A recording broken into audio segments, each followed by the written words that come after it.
on chow fun beef. Okay. I needed it. I'm starving. Oh yeah. Starving is bad.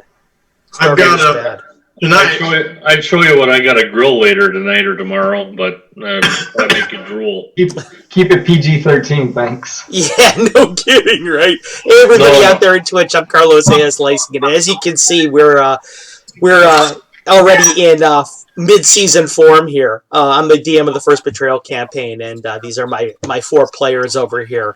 I'm going to start on my left and work over to the right. We've got David Aho, who's playing Ariane Marquesas. We've got the great Jeremy Brazil playing Rainmar the Wild Light. Matthew Lazinski, Brixton Beholder's Bane. And Magnus Miller-Wilson, who will be playing a bevy of characters tonight, but we'll begin with John Paul Cordson. As you guys can see over here, Patrick Hope is missing right now. He's going to join us. Actually, he just logged in, so that's a good thing. I'll have him formatted up here just a moment. Little brother. Yeah, that's good. But it's good to see everybody here again. I wanted everybody to know that we got a really nice review earlier today. One of our good friends, Mark Clover, reviewed our stream. And he was very, very complimentary, very, very kind. Thank you very much, Mark, for saying such nice things about the stream, about my players and myself. The guys, I'm sure, when they get a chance to see it, they'll really appreciate it. And there is Agrayas. I'll throw you up on the screen in just a moment as soon as I format.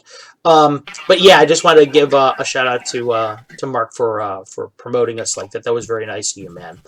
Some other stuff going on. For us, I was just invited the other day to a convention. I'm going to be the guest of honor at another convention. Conventions are still a thing in the world. I am very surprised that I was surprised and pleased to hear about this. The person who invited me was very complimentary of our show and said that we were one of the most successful OSR publishers out there. I don't know if I would go that far, but I was very gratified to hear that. There'll be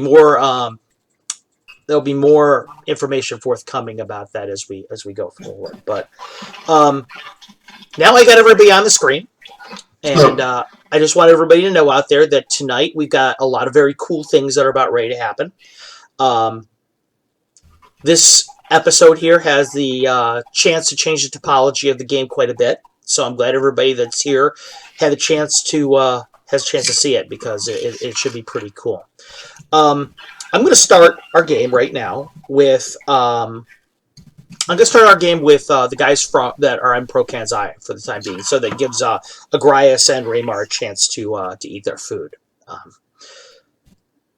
Let's start it with you guys. The last time we left our intrepid heroes, all of you were had been on the ship to the Nereid's Shawl, captained by Captain Charissa de Tardras. You left the island of Niflheim, which is or Niflheim, excuse me. Yeah,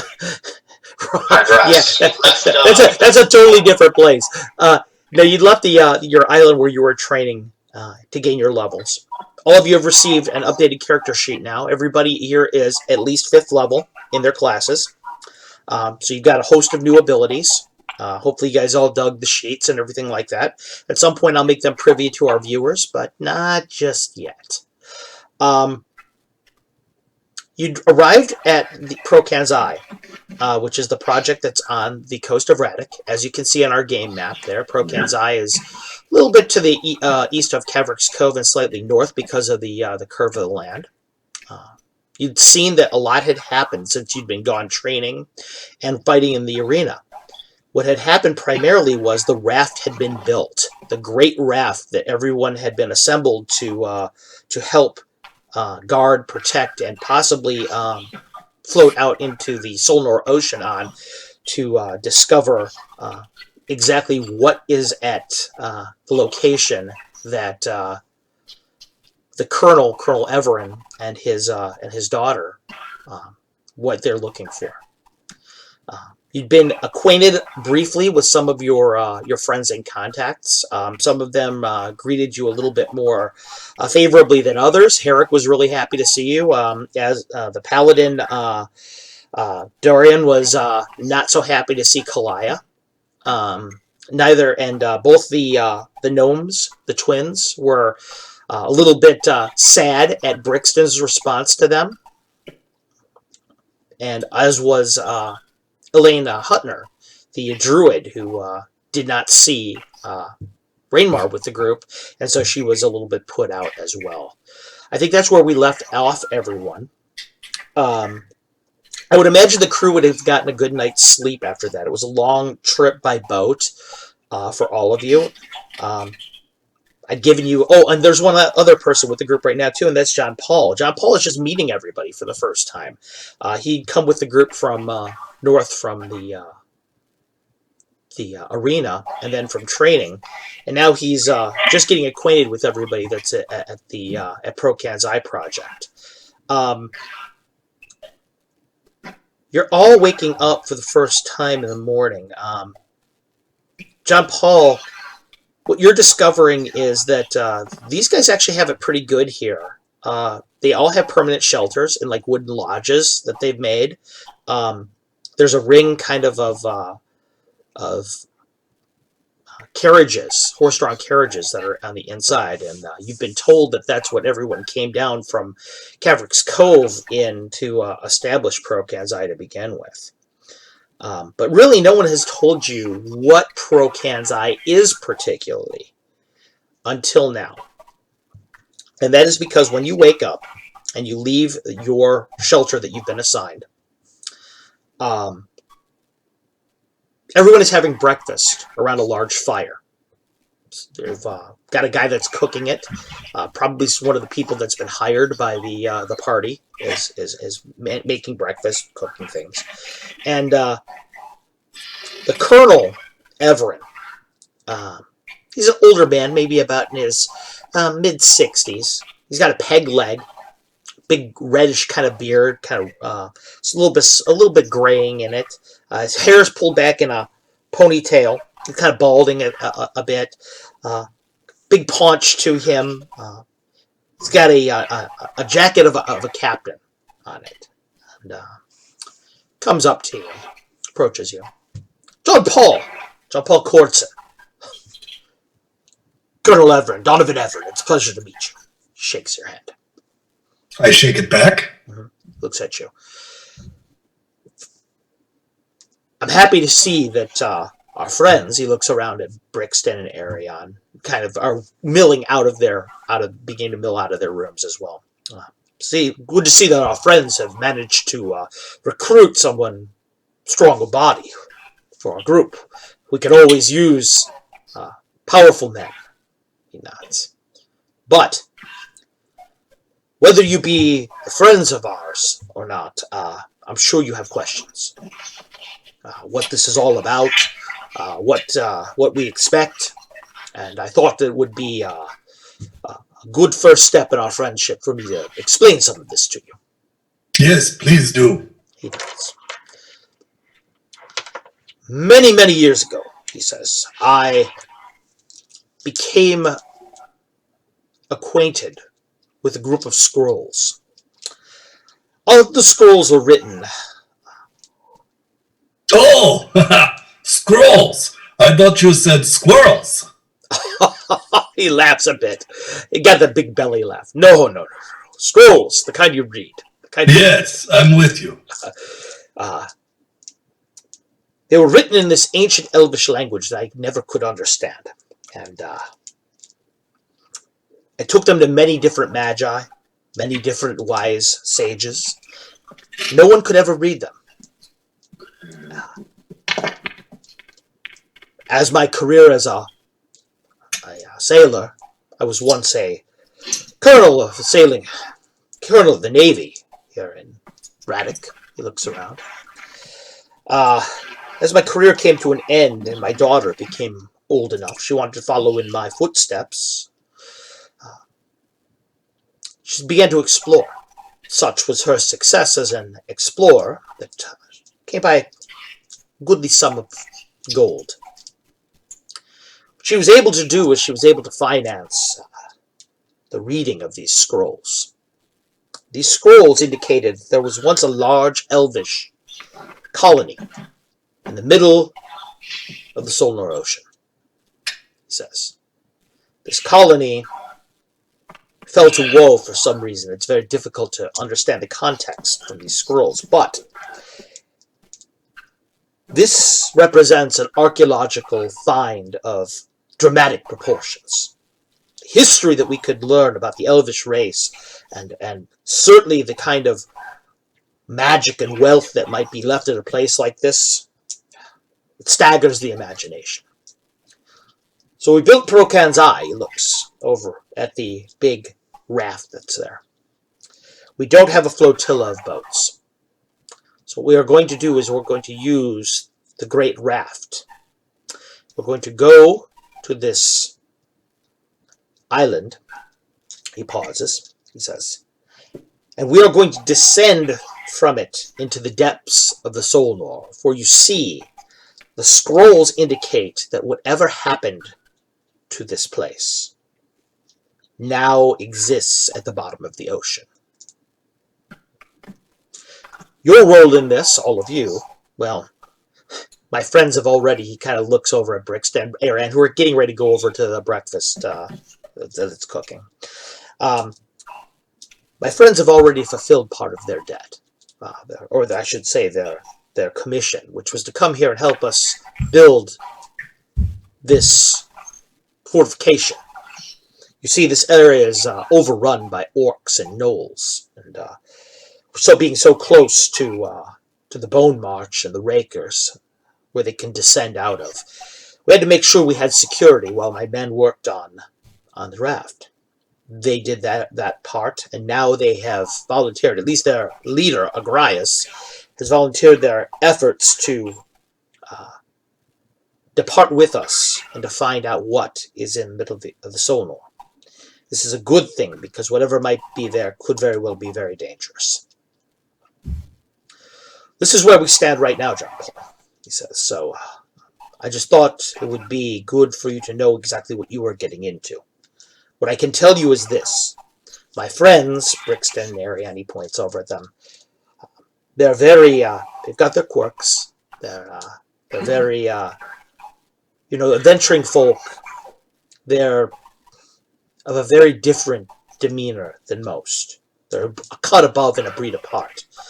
So it stands to reason that they would have their little foibles, but they're very trustworthy people. They're very capable people, and I have full confidence that we'll, with them at our side, we'll be able to unravel the secrets of what we find at the bottom of the Solnor. Their cutting breed is not normal. Completely agree. He kind of claps, he reaches up and claps you on the shoulder. He says, and I can see yours isn't either, Jean Paul. So, I don't want to belabor a point or I have some questions. Of course, please, answer. The biggest one, I am not a ranger, as you can tell. So I would like you to tell me, how is it that you can tell if a squirrel is elven? We have an archaeologist, he says, that is on retainer. You have an expert. Exactly. Her name is Calissa Intrard. And other rodents. And when Calissa returns from where she is right now, she's helping one of our friends, Rainmaw, right now. When she returns, I will have her explain to you this very thing. Excellent. I am not an expert in rodents of any kind, let alone gnollish, elvish, anything. A younger woman, maybe about 33. Hey, Reverend, thanks so much for subscribing. We really appreciate it. A younger woman comes walking up. She's kind of got a reddish, kind of an auburny hair, about maybe 5'5". There's no doubt looking at her. There's something about her you can tell that she's related to the colonel. She walks up and she smiles. She says, "This is our new guy, huh?" Oh, yes, my dog, Hello, Shauna. Nice to meet you. I am John Paul. You are related, no? Shauna Everett, it's a pleasure to meet you. She shakes your hand. Your hand just kind of engulfs hers. Yeah. She looks over at her father. Gentle.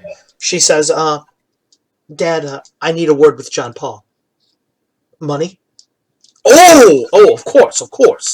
We wouldn't want you to think of working for free. Right, she says. We have an agreement with the rest of your group that They'll be working for a gold a day for their retainer, plus commission, she says, and plus a cut of what we find at the other end of the journey. Is this amenable to you? Yes, sounds fair. She nods. Excellent. That's all I have, Father, she says, and smiles at him. He nods, kind of gives her a kiss on the forehead. As usual, he says, Shauna is much more detailed than I am.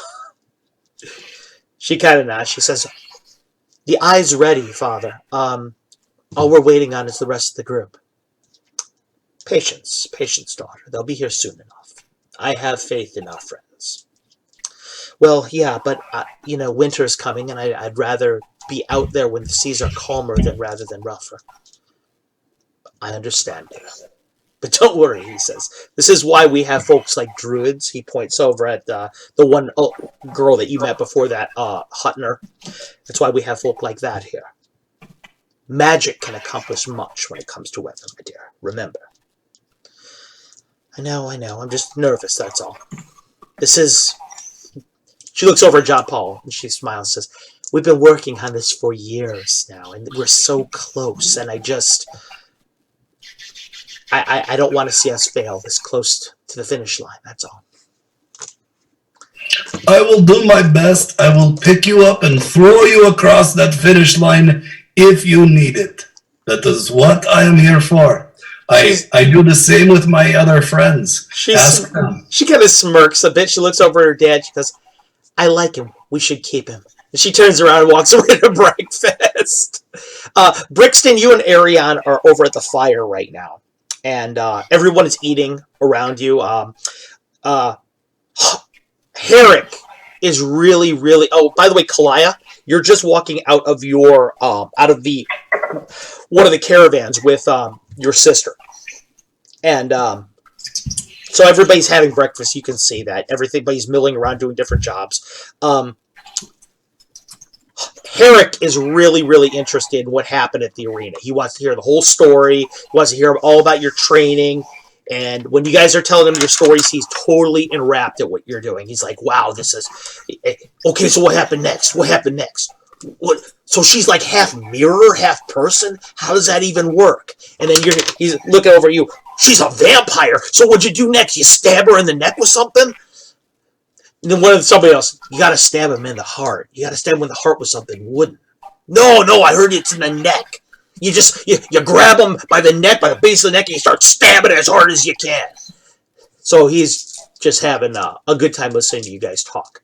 Brixton and Ariane, Agrias, Kalaya, you're walking up to the rest of the group as all this is going on. Your sister with you. Your sister kind of looks over at you, Kalaya, and kind of gives a little smile, nodding over at Herrick, and she says that he's a man of action. He's very excitable, even for a human. That's putting it lightly. So you'll have he's kind of an acquired taste, but I think he's got a good heart for the most part. Brixton, Ariane, what do you guys want to accomplish first thing in the morning besides getting breakfast? I went out and I want to get out and do a little bit of game hunting, obviously for various reasons. Okay.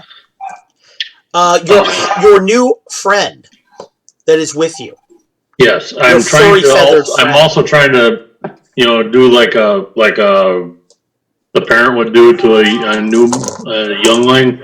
Okay. Teach her how to maybe hunt in a sense, basic steps, not full blown right away, but you know what I'm getting at. Ariane, what you get out of this is it's a little like herding cats, having a baby, having a hatchling owlbear out there. Eventually, she is into everything. She wants to know what everything is. She's smelling everything. She's biting everything. And when she bites things, she tends to snap them in half. So she is kind of, she's a handful. She's really a handful. You end up having to pick her up you can't even have her on the ground. You just have to pick her up and just carry her at some point because she's too wild right now. She doesn't understand yet that, you You need well, to calm that's what I said. Then that's basically what a young one is going to be doing with the mother anyway. So, or the type of thing. So I'm trying to use that mentality of right. Brixton, and so on and so forth. Well, you're hunting game area on doing that. Brixton, you're kind of over by the fire eating breakfast. And you don't even really notice until you get a kind of a tap on your hip. And it's Lily. And she looks really, really kind of like blushy, shy. Got her hands in front of her a little bit. Brixton? Hey, Lily. Hey, I want to say I'm sorry for yelling at you yesterday. No, I'm sorry. That was a really mean joke. Okay. Well, Lily said, Sunny said she's not sorry, but so Well, she said she's never going to talk to you again. But I want to say I was. Oh, well, thank you. How has your time been? How's your training been? Not bad. Herrick's been teaching us a lot. You're getting bigger, stronger. She says, kind of shrugs her shoulders a little bit.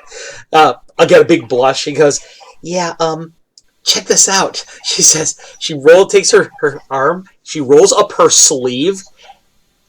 Lily is cut. You can see all types of muscle up and down her arm. She's like, Herrick has, I'm sorry I'm late for breakfast, but Herrick has us working out every morning and doing sword and crossbow training. So, yeah, I was busy. But, yeah, we're doing pretty good, I think. I can, I can take a guy's eye out with a crossbow at like 100 feet. That's amazing. A dummy, I mean, because he doesn't let me shoot real people. He doesn't let me shoot real people. Well, that'll come. Right. I haven't shot a real person yet. Well, no. I shot Nelson by accident. The second or third day of training, I missed and I hit him, but he's okay. He's okay? Yeah, he's really mad at me still though, but he's okay. He'll get over it. No, I hope so, because he said he was going to tell Raymar that I shot him, and I don't want Raymar to be mad at me. That's okay. I can deal with either of them. Okay, well, I hope so. Anyway, I just wanted you to know, well, I'm sorry, and I'm ready to start training again, whatever you want. How's Sunny doing? She's okay. Sunny's kind of working more, I think, on pickpocketing and things like that than I am. You know how Agrias was teaching me how to use a sword? Well, I kind of think that's what I'm good at. Yeah. So I've been using that a lot, and Lily's. I mean, Sunny's just kind of. She's been doing the pickpockety kind of things, and I think part of the reason why she's so mad at you is because she wants to do magic, and no one's here to teach her. And you don't want to do magic, do you? Well, I want to learn everything. You want to learn everything? Yeah. Yeah. Would you rather learn magic or the sneaky stuff? Why do I have to choose? All right. Well, we'll start this afternoon. Okay. It's good to have you back, Brixton. It's nice to see you guys too. Kalaya, you've seen the sickening sweetness not far from you this whole time with your sister. Your sister Melina's been watching. She's got this gentle smile on her face, like, "Oh, that's really nice." What are you gonna do? I'm gonna look at her and roll my eyes as hard as I can. She looks at you and just kind of shakes her head. Looks at you and just kind of smiles. She goes, "You're gonna get used to it. All you need to do is hang around these people more and more, and I know by the time everything's done, it's gonna just be normal to you. You just have to give it a chance." Sooner rather than later, because this is already disgusting me with all the love in the air. She rolls her eyes back. "Let's get some breakfast." She pulls you over. Now that we've done that, I am going to move over to Team 2. Team 2 is at a place called the Tenerum. The Tenerum, for those of you who are just watching us the first time, is an ancient temple that has been seen in, and if you follow our map that we've just put out there, if you look at Procan's Eye, it's quite a distance away. It's a few days away. The Tenerum is a fallen temple dedicated to Hades and Persephone that has been located by Raymar the Wildlight. Patrick is playing her Granka in this case, and her Granka is a gnoll that has been allied. His tribe is allied with Rainmar.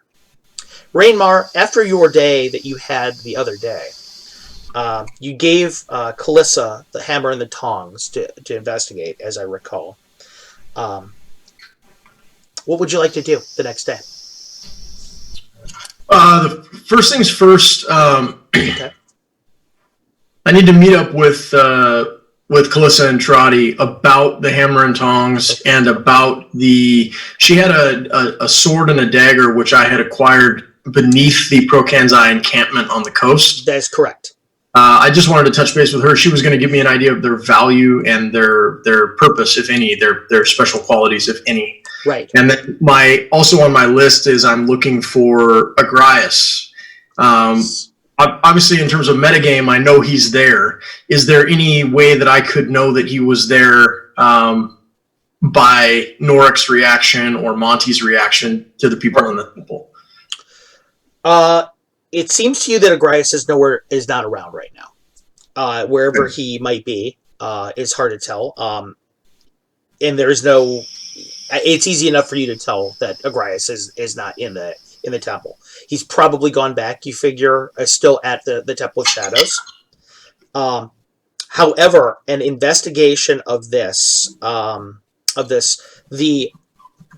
happen to be not too far from the shaman. Cackles to Ghosts. When you're asking around a little bit, and Cackles to Ghosts looks over at you and says, "He will return soon." He nods. I can smell it in the air. I can see it in the way the shadows move and linger in the corners of the temple. He looks around, kind of hissing a little bit and kind of giggling a little. This place, something is happening. I can smell it in the air. That's great. That remains to be seen, he says.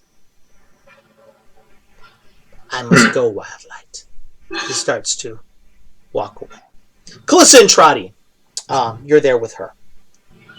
Calissa, you go over to her room where the Medusa once laired. And she sees you and she waves at you, puts her glasses down. She was in the middle of reading a book. Looks like it came from the library downstairs. Puts it down. Rainmar, it's a pleasure to see you. Likewise. How'd you sleep? Not bad. The beds here are a little bit stiff, but they're better than we have at Prokanzai, so I can't complain. I need to ask you about not only the hammer and tongs, but the envenomed dagger and sword that I had asked you to look at in camp. I have a little bit even more for that than that, but we'll begin with those things. Let's start with I'll do the hammer and sword first. The sword and the dagger, they're the easiest. The sword and the dagger, I was able to find this. She flips through a few pages of a different book, pulls out a bookmark, looks at it. She says, "This," and she hands you the bookmark. She says, "This bookmark," she says, "I found in one of the tomes in my collection. I've never quite understood exactly what it referred to before, but it was when I got the book, it was in a passage about swords, this whole book of blades, and it happened to actually be around on this bookmark. She points at it, and you read real closely around the edge of the bookmark, and something is embroidered in it, all these words. Okay. And, she says, "These are command words I've discovered because," she holds up your sword and hands it to you. She hands you the dagger as well. She says, "Speak the word rattlesnake aloud." Rattlesnake. Say that, and all of a sudden, the sword begins to weep this light green fluid, as does the dagger. She looks at you, nods, says, "This blade here was made by the elven smith, Verikan, she says, looking down at it. Yeah, Vericon the Grey made this. He was known for making blades that for assassins back in the Order. So this blade, she says, is it's quite deadly, I'm sure. And she's talking about the sword or the dagger? They both are weeping. Oh, okay. They're a set. They're meant to be. Okay, got it. And she looks down at it. She says, if you want it to stop, command it to shed its skin. Shed your skin. It all seems to dry up on it, and it falls off of it in this glittering rain of flakes that are serpent scales on the ground. The scales just kind of disappear on the ground. And so it's elvish design. That includes the fittings, like the sheath and the Okay. All right. Yeah, she looks at it. She says, "It's a pretty. I think you could sell this for some good coin up in Silas if you were interested in ridding yourself of it. I didn't do a full appraisal of it. I had a lot of work to do, but that in particular is it's pretty deadly. As for your hammer and tongs, she pushes them across. She says, reaches into her pocket and reaches out of a pouch. And she says, "Do you see this?" And holds up a small dagger. It's all black. It's very thin. She goes, "I used to use this when I was doing my excavation work back over in the yeomanry. It can cut just about anything. It's made of pure adamantine. It'll cut rock like it was butter, cut metal. It'll cut mithril easily. But it won't cut this. This thing," she holds up the blade to you, and there's a little notch in it. "That's what this hammer and tongs did to my blade. This is more than just adamant. This is more than just mithril. I don't know." The mithril, the hammer and tongs are mithril, but enchanted to be. Yeah, there's something. They're infused with something. I couldn't find out anything about them. I in my research, other than this physical property of them. But there's something definitely different than pure mithril here. It looks like it. I mean, it withstands all the properties.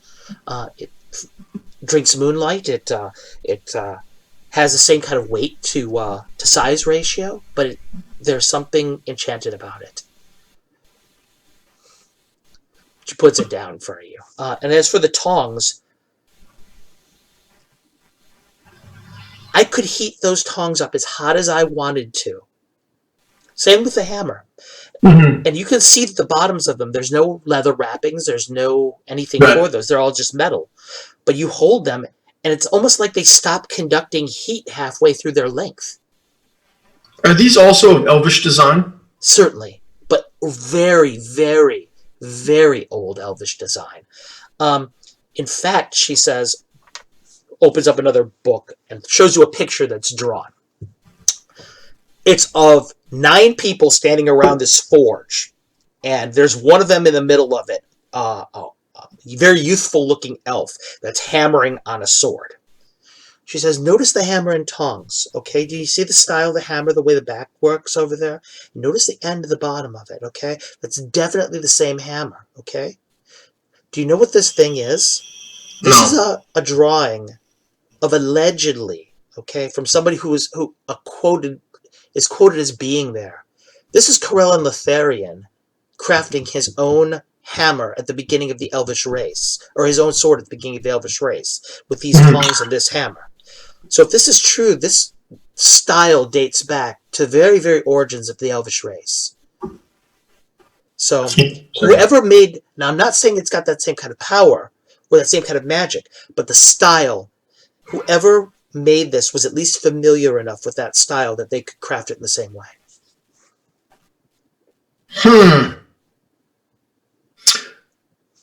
Okay. Is the harp still in her room? Yeah, it is. Mm-hmm. I want to try to play it. Okay. You sit down behind the harp, and you can hear as you sit there all those whispers coming in your ear, filtering through your consciousness. That whole knowledge. It's like all of a sudden the ghosts inside the helmet all want to say something, but they're all in these hushed little whispers. And as you start to play, roll me a 20. I've got my 16. I've got my... nice, the obsidians. Tonight's the obsidian night, yeah. Sweet. So you start to play, and Calissa watches you walk over there, and you begin to play. And it's this haunting, beautiful song. Are you playing anything in particular, or are you just kind of freestyling?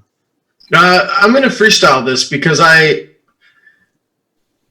going to try to duplicate what I usually play on my guitar. Okay. In fact, that's what I'm kind of doing. That's my purpose, is to see if I can understand. Obviously, I'm not a harpist. I play guitar mostly, so I'll go from one instrument to the other, see if I can figure out all the notes and the range. Because of your helm, it feels natural playing this. It doesn't, and you're playing it you're starting to make moves on it that just feel right to you, and it sounds perfect. It just you're playing it. It's almost like you're being informed by these whispers. They're helping you along with it. And as you're playing, you can tell the cultural inflection of the music is definitely not what you're familiar with. You figure it's got to be Hellenic. Calissa, can you tell me anything about this harp? Not a thing, she says, looking. There's nothing. Nothing. Is it the harp of Metallica? It could very well be the harp of Metallica. Raymar, as you continue to play, I want to move over to to Eric's for a moment. Yep. Eric's, you've been haunting the bottom of the Tenerum quite a bit. You've seen a procession of people coming from and to this level on which the Hermes altar was. And like who? It's been Rainmar. It's been a couple of the Knolls. It's been some other people have come and gone because they managed to find a secret door at the bottom of it. You have not followed them yet down to the library, supposedly, that's down there, because you've been getting this weird feeling, this feeling of foreboding, of kind of dread of something happening.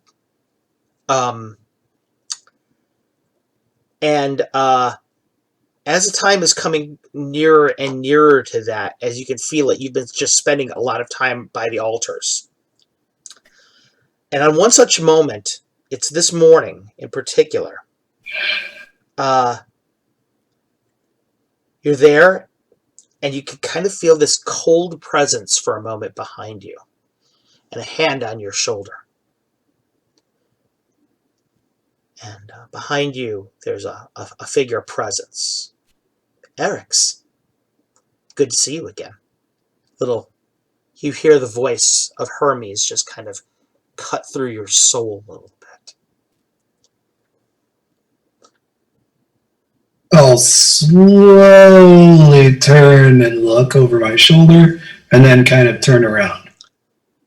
Hermes is standing there, his long white sash, his winged helmet and boots, his caduceus in hand. I take a knee. My lord. Gets down on one knee with you, puts his hand on your shoulder. He says, "It's almost time." He says, he puts his hand on your shoulder. I will make ready. I am personally ready, but I worry about the rest of these mortals. He smiles a little bit and kind of looks at you with a little bit of a smirk on his face. He goes, "Don't you even want to know what I'm talking about?"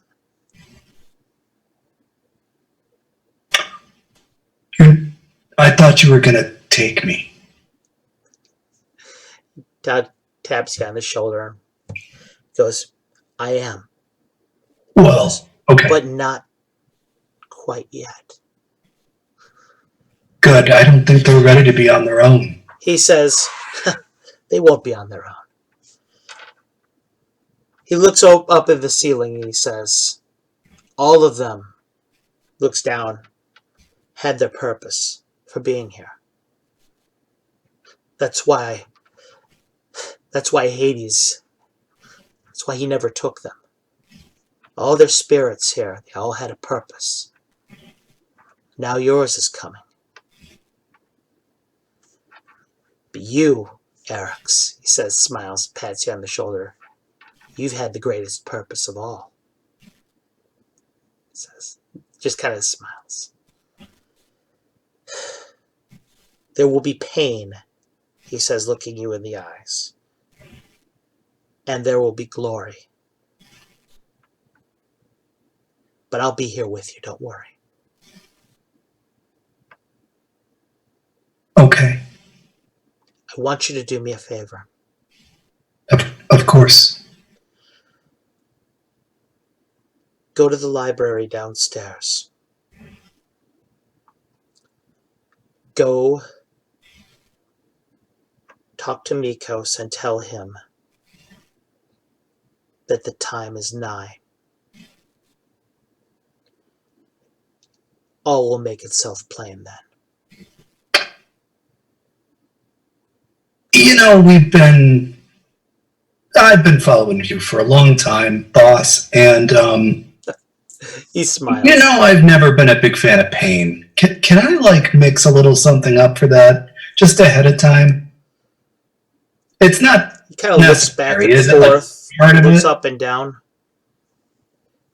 He reaches over with his caduceus, the snakes, the paired snakes, one white, one black. They look at you with their eyes, flickering their tongues. Looks around a couple times, lays it on your shoulder. He goes, I have no idea what you could possibly be talking about. Pulls it away. One of the snakes just kind of licking at your flesh for a moment. I'll take a look. You look down at your shoulder. Everything just feels kind of euphoric, a little numb. A little, perhaps, maybe removed. I kind of just deflate a bit and relax. Like all the tension just kind of like drops, and I look at him and I say, I am ready. I will do what you bid. May I say goodbye? Of course you can. Then you must go to meet your destiny. Come to like them. Then you must go to meet your destiny, he nods. Hagranka, you're upstairs. You're in the temple. You're on guard with the rest of with some of the gnolls. There's a rumor going around the gnolls. A really dirty rumor going around the gnolls. And that is that Rainmar slept with the Carrion Queen the other night. That he laid with the Carrion Queen. Nobody knows if it's true or not. The Carrion Queen was asked about it, apparently. One of the hunters asked about it, and you haven't seen him since. So, do I know if it's true or not? You get the sensation that it might very well be true. Okay. Just count the amount of broken furniture. Yeah, you get the impression, Hagranka, he's soft and he's pale, he's an elf. So, if he's all cut up and screwed up when you see him, it probably happened. Okay. So what would you like to do?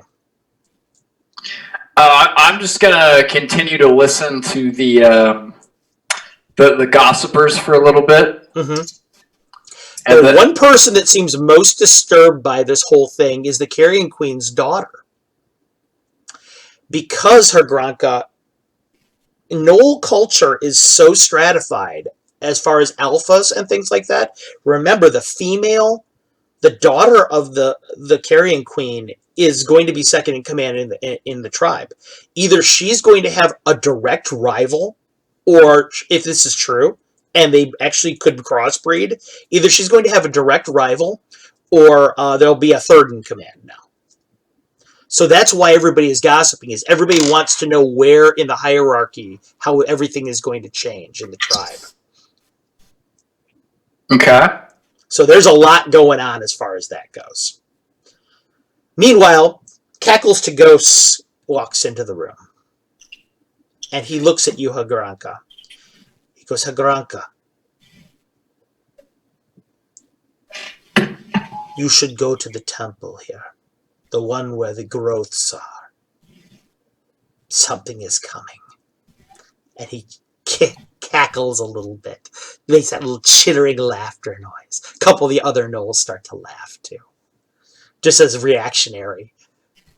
Okay. I just kind of tilt my head and just nod okay. He looks at you. You must be prepared. Hagranka, he sends you off. Rainmar, you're playing the harp, and everything is going pretty well. You're pretty satisfied with the sound. The tone is excellent. You didn't really even need to tune it up, which strikes you as a little bit weird, but considering its age. Okay. Then in the middle of the night, I had woke up to do some artwork because I couldn't sleep. I had this monster in my bed with me. Okay. And so unable to sleep, and I forgot to mention this at the beginning because I was distracted. Mm-hmm. I had drawn on one of the walls, I had started drawing the story of Hades and Persephone as I understand it. Okay. And I've been drawing some of the gods, Ares and Hermes and like this, and stories that I've read in the books there. Okay. And but I depicted all of the Hellenic gods as gnolls in my artwork. Okay. You're doing that.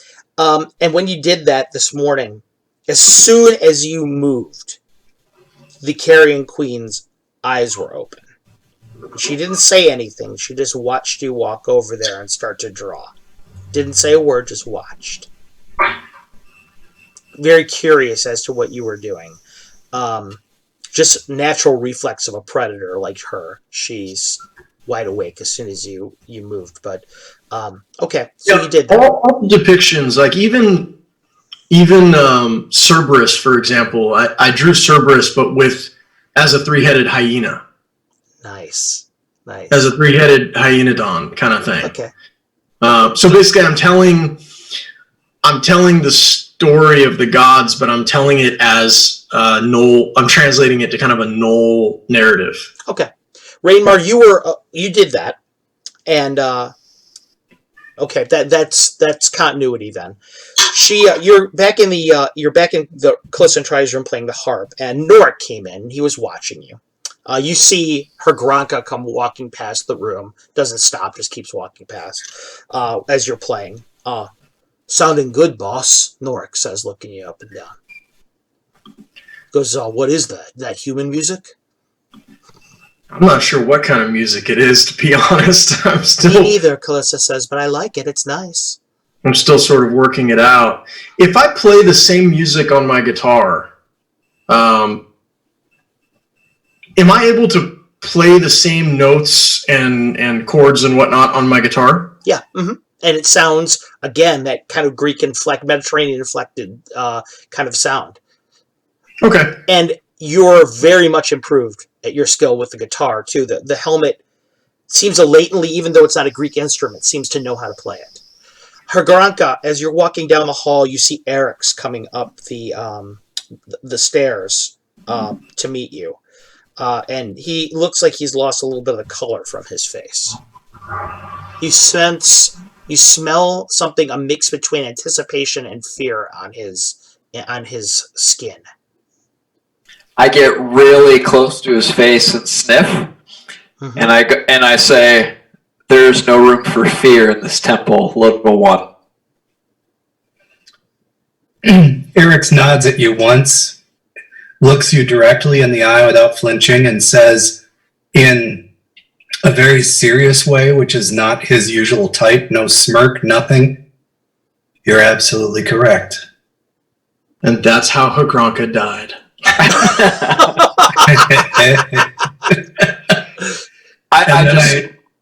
I pause for a second and I say, "I am sorry I did not get a chance to learn your customs and your ways.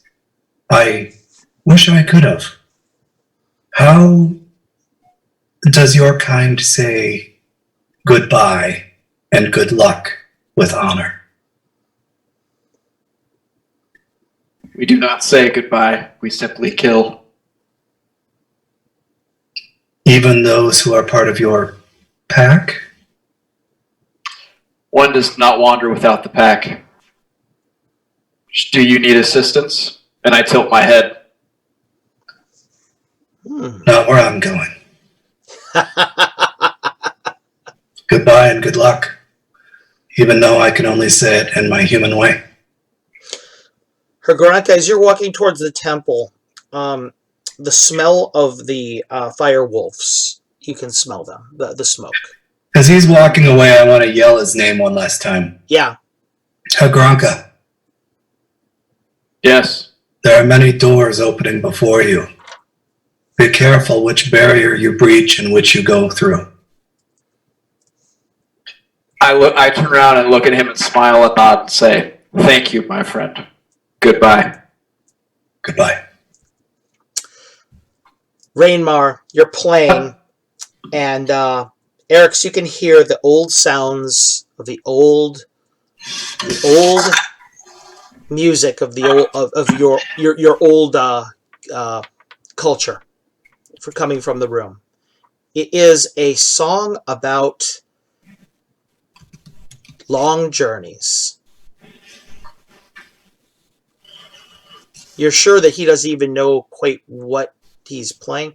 Well, actually, now that you think about it, it's not quite the same song. It's something else, but it's got that same tone to it. You walk into the room, Callissa's there, Rainmar's there, Norik is there. You're playing wrong. Eric walks in the room, Rainmar. Eric, how are you, brother? Norik just kind of nods. Calissa, hey, Eric's.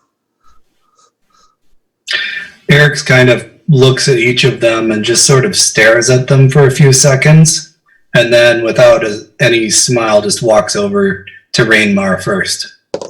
Mm-hmm. Holds out a hand. I take his hand. What's on your mind? You're almost ready, but be careful. I feel ready. But you're not quite there. There's a level of uncertainty in your choices. What kind of caution need I be wary of? Norik is walking up there. He's kind of rubbing absently the holy symbol of Ares around his neck. You could tell he's kind of like thinking to himself, do I need to do something here or not? I tell Norik that he needs to put some distance between me and the conversation I'm having with Eric, so I'll remove his testicles and feed them to him. He looks at you. Take a couple steps back. So, Eric's, where were we? Calissa looks horrified. But Norik and I always talk trash like that, and right. I wanted to do that in front of Calissa. She's totally not ready for that. Okay, Eric, go ahead, please. Rainmar the Wildlight, you are the only one here that is surrounded by barriers and walls that mean nothing. You have no walls. You have no barriers. And because of that, it's easy to fall. Watch your step. I have a question. Can I roll to see if I perceive divine inspiration in what he's saying to me? Yeah, roll me a percentage die. Where the hell's my... Oh, there we go. Oh, Extort's the first one to use them. Yes. Go ahead. 86. Yeah, there's definitely the hand of some greater power involved here. Then as he's speaking, I break out my journal and start writing everything he's saying. Okay. No, this is not a tale for the ages. This is a tale for your soul, for your heart. Inscribe it there. I close the journal. Mm-hmm. I hold out my hand and grasp his forearm and just hold it tight for a few seconds. I'd give you a shake too, buddy, but I like my testicles where they are, thanks.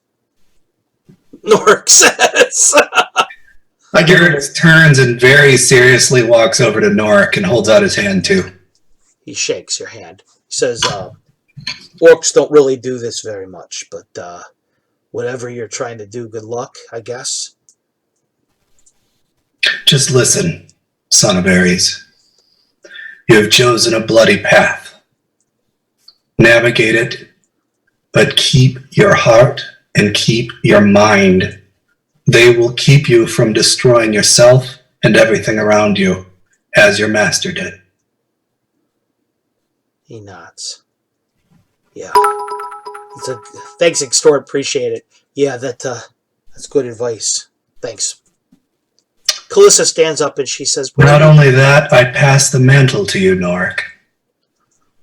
Whoa. What mantle? What are we talking about? But the day you opened the book, you started to accept the mantle. Oh.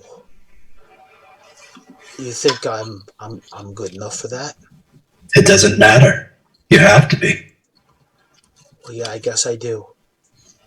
She walks a route on the edge of things with no rooting.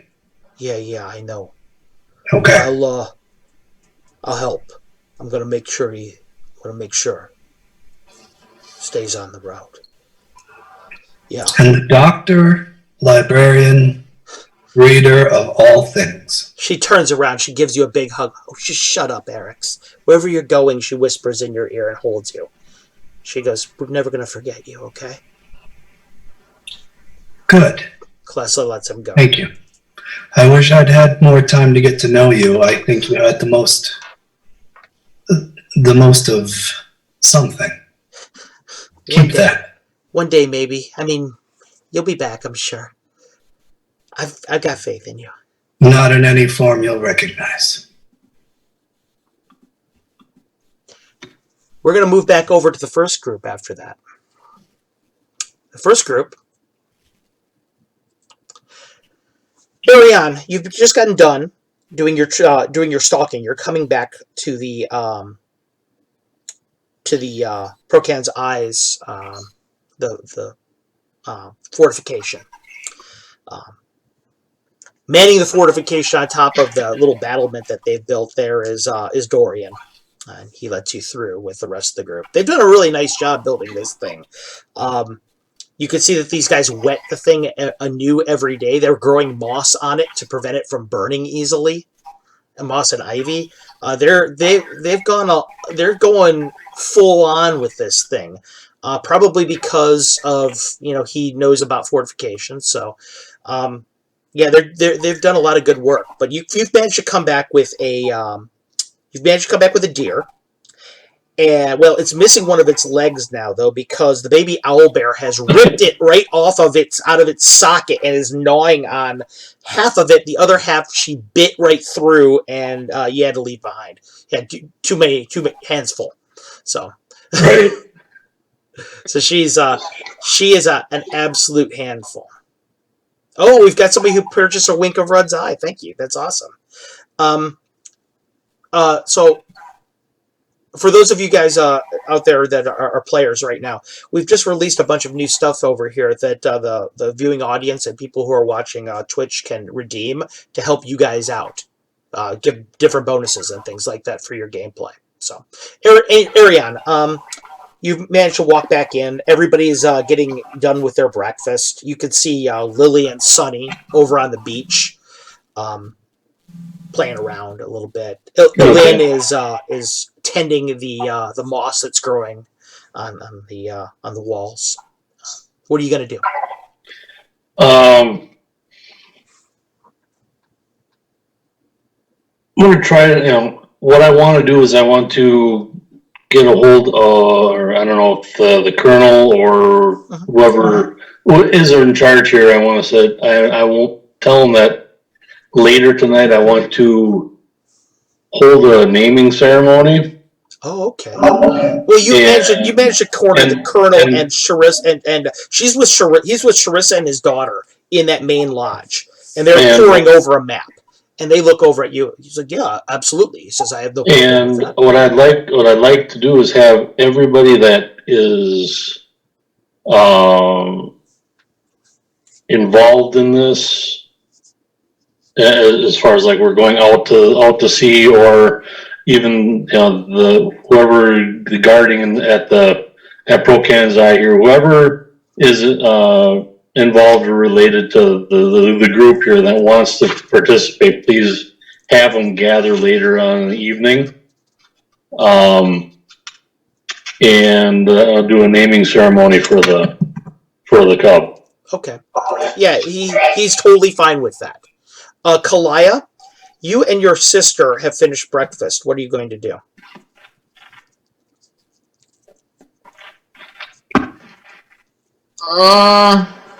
I'm just gonna kind of follow her around and get my bearings around the fortress. She's beginning to point out different stuff to you, kind of like she's not introducing you to people, but she's pointing out people and saying, "Oh, this is so and so over there. That's Nelson. He's a friend of Rainmar's," and she's just kind of without introducing you to people because she knows now you well enough that you'll start talking to people when you want and who you want to. So she's just kind of giving you a little bit of information on people through your walking.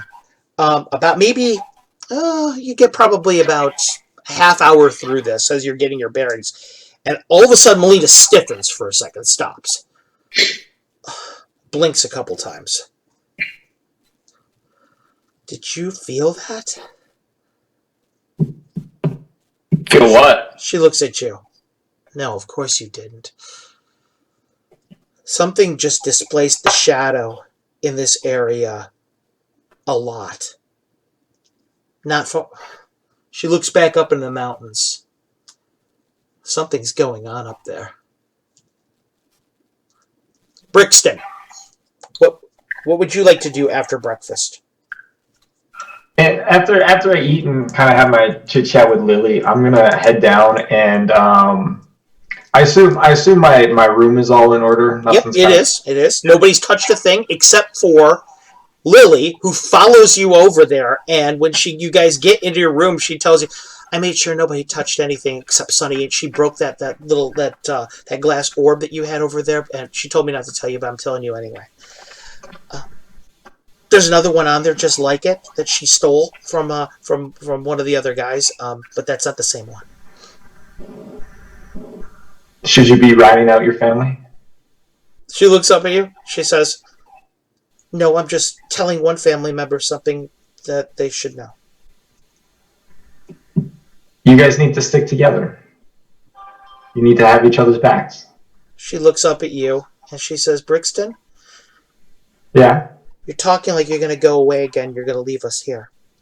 No. You promise? Promise me you're not going to go away and leave me here again.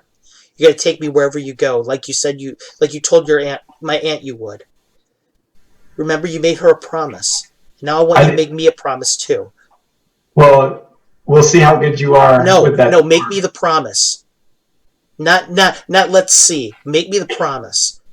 You took me in, you said you'd teach me, and you told my aunt that you were going to take care of me and my sister, and I want you to make me a promise that's going to happen. I will. Look me in the eye and say it. I Swear promise you. You can come with me wherever I go. Okay. Although it might be hard, you're welcome to join. Okay. I don't want to hear anything from anybody else, anybody's friends or anything that says I can't come. If they do, you put them in their place, okay, Brixton? Okay. Okay. Meanwhile, Brixton, as you're having this conversation, what else are you going to do? Well, I was going to go see Aurora. Okay, you go over to the shoreline and you go to see Aurora. Sunny is over there, as I said, practicing.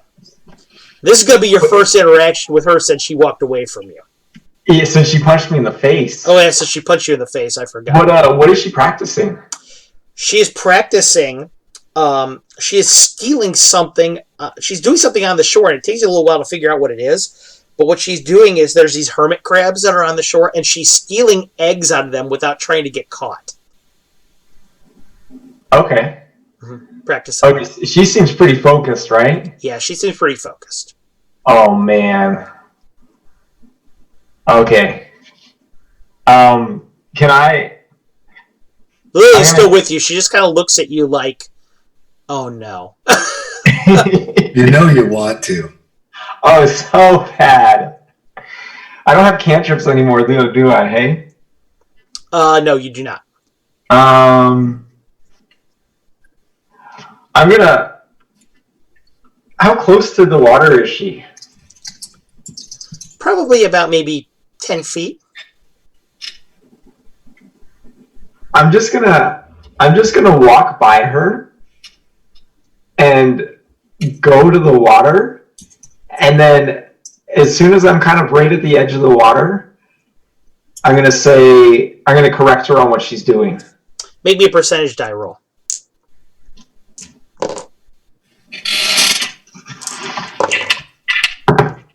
I got an 82. Well, her technique seems to be pretty bad, actually. Immediately you get this pang of guilt, actually, because she obviously hasn't been trained a bit since you left. She's been trying to teach herself. Yeah.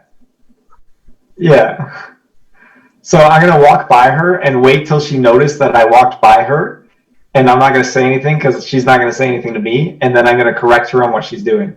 Okay. Without kind of looking. As soon as your voice comes and she's right about ready to reach in, the hermit crabs skitter her away. She looks over her shoulder and she looks at you. And when she looks at you, there's a certain quality in her blue eyes that looks sort of like... the only time you've ever really seen it before was in the arena with the priestess of Ayus that was trying to kill you. Try. Yeah. Try. That's the look on her face, in her eyes right now when she looks at you. I almost had it, she says. I came so close. Looks over back at you. What do you want, Brixton? Come here. I want to show you something. Oh, now you want to show me something, huh? Yeah. Lily, Sonny, please. No, don't Sonny, please me. We talked about this last night. Please just give him a chance. Go ahead, Raymar. Can I attack Lily and Sunny this round? Yes, you may. I'm almost with you right now, Raymar. Brixton, what are you gonna do? She looks like she's upset, but she's willing to do what you're asking her. Where are you gonna show her? Oh, I'm gonna get Aurora to take her for a ride. Aurora comes to the surface and she looks at her and she sees her and just kind of looks in a mix between awe and reverence, looking at her, reaches out and kind of touches that aqueous surface of her flesh. She's so different now. Pushes kind of through a little bit. Aurora snorts a little bit sea foam. You're gonna have her give her a ride? Yeah. You gonna tell Lily or Sonny that she's getting a ride? No. Okay. Aurora swoops around. She yelps, and the next thing you know, you hear this into the distance as Aurora is swimming with her away through the sonar. Lily looks at you. She goes, I don't think that's going to help things. Going back to the other group for a moment. Agrias, before I do. You are at the Temple of Shadows. You and Alta Teresa. You've been done training. You are in the middle of a sleep in your room. And all of a sudden you wake with a start. Something has happened at the temple. Something with the shadow has changed dramatically.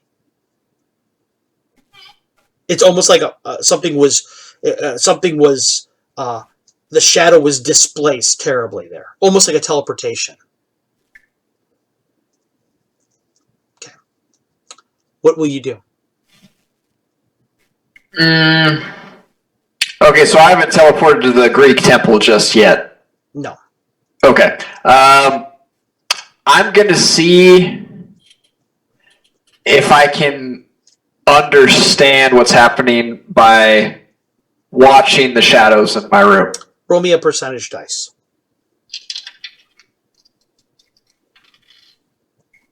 25. The signature of the spell that happened there was not just a teleport spell. It was plane shift. Something actually just came from another plane into the temple. Okay, I'm gonna jump out of bed and run to Alta Teresa's room. Alta Teresa is already awake. You see her as you open the door. She's just putting her belt on with her sword. She looks at you. She says, "You felt it too, then?" Yes, I did. What is it? We're about to find out. She reaches and grabs your hand and pulls you through shadow. Oh, God. Okay. Meanwhile, at the Tenerum, Rainmar, What? all of this has happened. Eric has said what he has said. All this has happened. Eric said what he said. He left. Went back through there. Granka, you saw a walk through there. Okay. Would you like to do that thing that you wanted to do with the fire pups? Well, I'm still wondering why it is that I can't have my 2 for 3 round on Lily and Sunny. If I switch to bow, can I? I mean, I do have the gods on my side. It seems like You do have the gods on your side, yes, but can I shoot an arrow into shadow and you're have it slightly out of range. You're slightly out of range. This is such bullshit. All right. Roll a 20. I rolled a natural 35. Can I get? I need to say a prayer to Hephaestus today if I'm going to do any forging. Okay. So I do want to check on the little fire puppies, but I also need to go up to the shrine of Hephaestus, whichever one is closer. I think the puppies are closer to me right now. Right. Okay. So you're going over to the fire pups. Puppy. You see you can smell the burning, the heat in the air, the smoke as you walk down the corridor. You walk in there, and they look. The first thing that you see when you look at the fire wolves is they look much healthier than when you first saw them, when they were mostly skin and bone. They're clearly been fed well. They're clearly they're becoming what they should be again. Their eyes grow. The hellish light that comes through their eyes is more of a. It's not their fires consuming themselves anymore. It's pretty impressive to see them. And the alpha looks over at you and just kind of nods when he sees you. And were the puppies were born? No, they're not born yet. They're not born yet. Okay. I just came to check in on Mama Pup, Mama Flame, Mama Dog. The hellhound just kind of laughs a little bit. When he does, you see a little bit of fire kind of roll from his mouth. The smoke kind of rolls out of his nose. Yeah. Today, it nods. Today, it will happen. Monty's with me? Monty is with you. Monty had a bad encounter with the fire wolves not long ago where Monty wanted to sniff the fire wolves like they were normal. And yeah, it didn't turn out so good. So Monty keeps her distance from the fire wolves a bit now. I'm going to convey to Monty that I want her to stay by the door and come and get me when the puppies are born. Okay. And I use a mix of common, which she's familiar with, but I use the Greek word for flame dog. Okay. And Monty just seems to understand and kind of rubs up against her hand with her head. The flame wolves look over at you. Their eyes kind of burning in the darkness. Do they understand common at all, or do I have to speak Greek to them? You have to speak Hellenic to them. I just let the alpha know in Hellenic that I've asked Monty to alert me when the puppies are born. Okay. And that she'll be guarding the entry to their quarters. They nod, and the alpha looks at you, and it says, "Thank you." It's the first time you've ever heard them express something like that. In Greek. In Greek. Got it. And Monty is bigger than the Flame Wolves, right? She's bigger than the Alpha. Yeah. Oh, okay. By far. Yeah, she's huge. Okay. All right, then I'm going to go to the shrine of Hephaestus and Aphrodite, and where I left the rose sword, and I'm going to say my prayer. Okay. You're going down there. I have a prayer written, by the way. And I will get to you in just a moment. Eric's, you're walking downstairs. Every step feels like the condemned man as you walk into the library. And you see the other ghosts there. You see Mikos there with his daughters. They look over at you. They all just kind of part the way for you, as if they know what you're here for. At the end of the shrine, you see that forge that Rainmar has been working on that you've heard about so much. It's this beautiful forge, black fire rolling up and down out of it. This dark, soul-burning blaze that crackles and emits this unholy unlight into the room. What will you do? Hey, thanks, Canadian Gamer. Appreciate it, bro.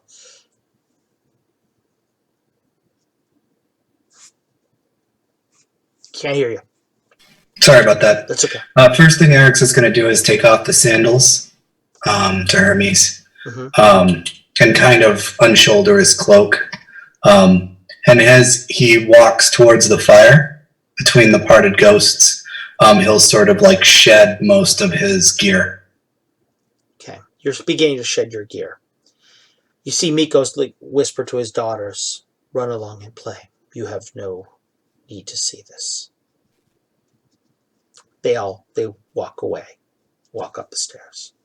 He looks over at you, the librarian that you haven't seen in centuries. "I've been told it's time." Indeed. He nods. He looks over at the fire, smiles.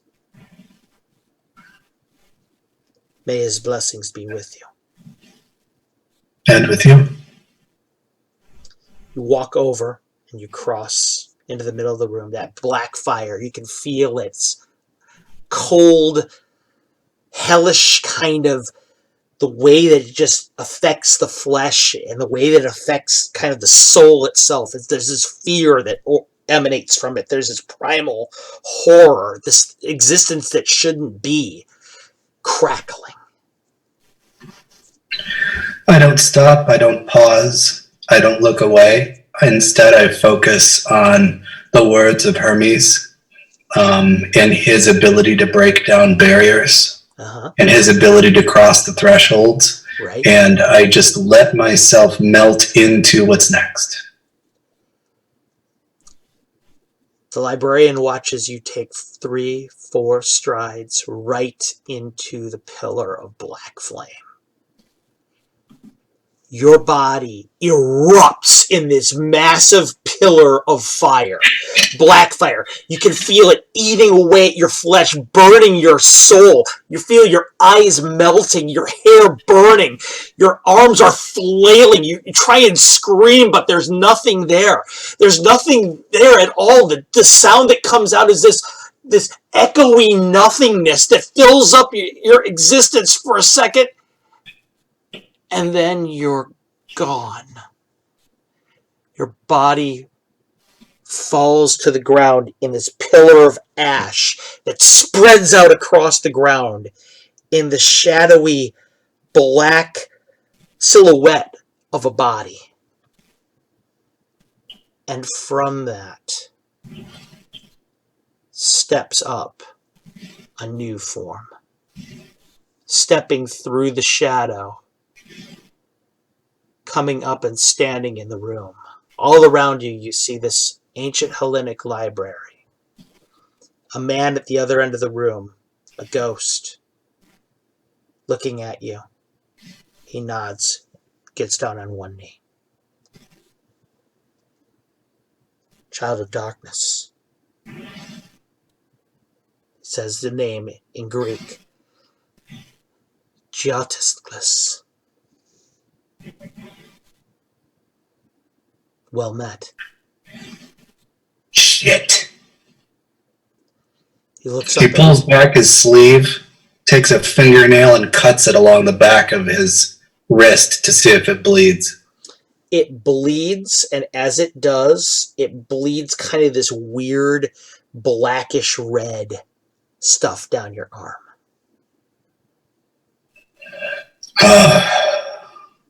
More games. Well, I'm mortal again. He looks up at you. Yes. He looks in your eye. He goes, but you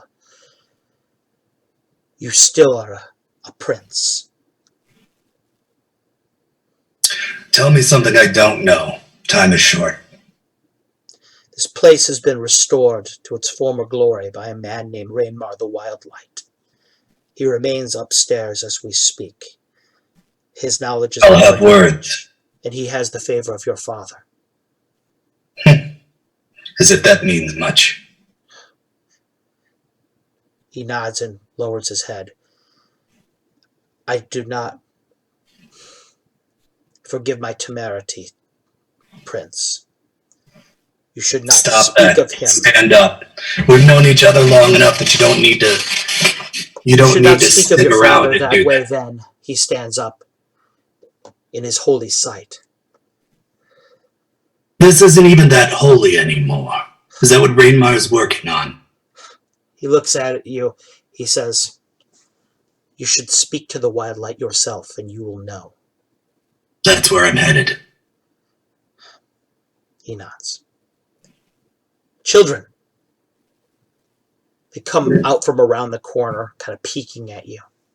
Take me. He nods at them. Yes, Prince. They both nod. And they start leading you up the stairs. Going back to Prokan's eye now. Now that we've had that big reveal. And by the way, Extort, your cheer for, or the cheer that went to Eric's is passed on to Geotisclus now, who is now Magnus's primary character in our campaign. David, you are, like I said, you just kind of assessing things over there when you walk in the door to the fortification. What would you like to do?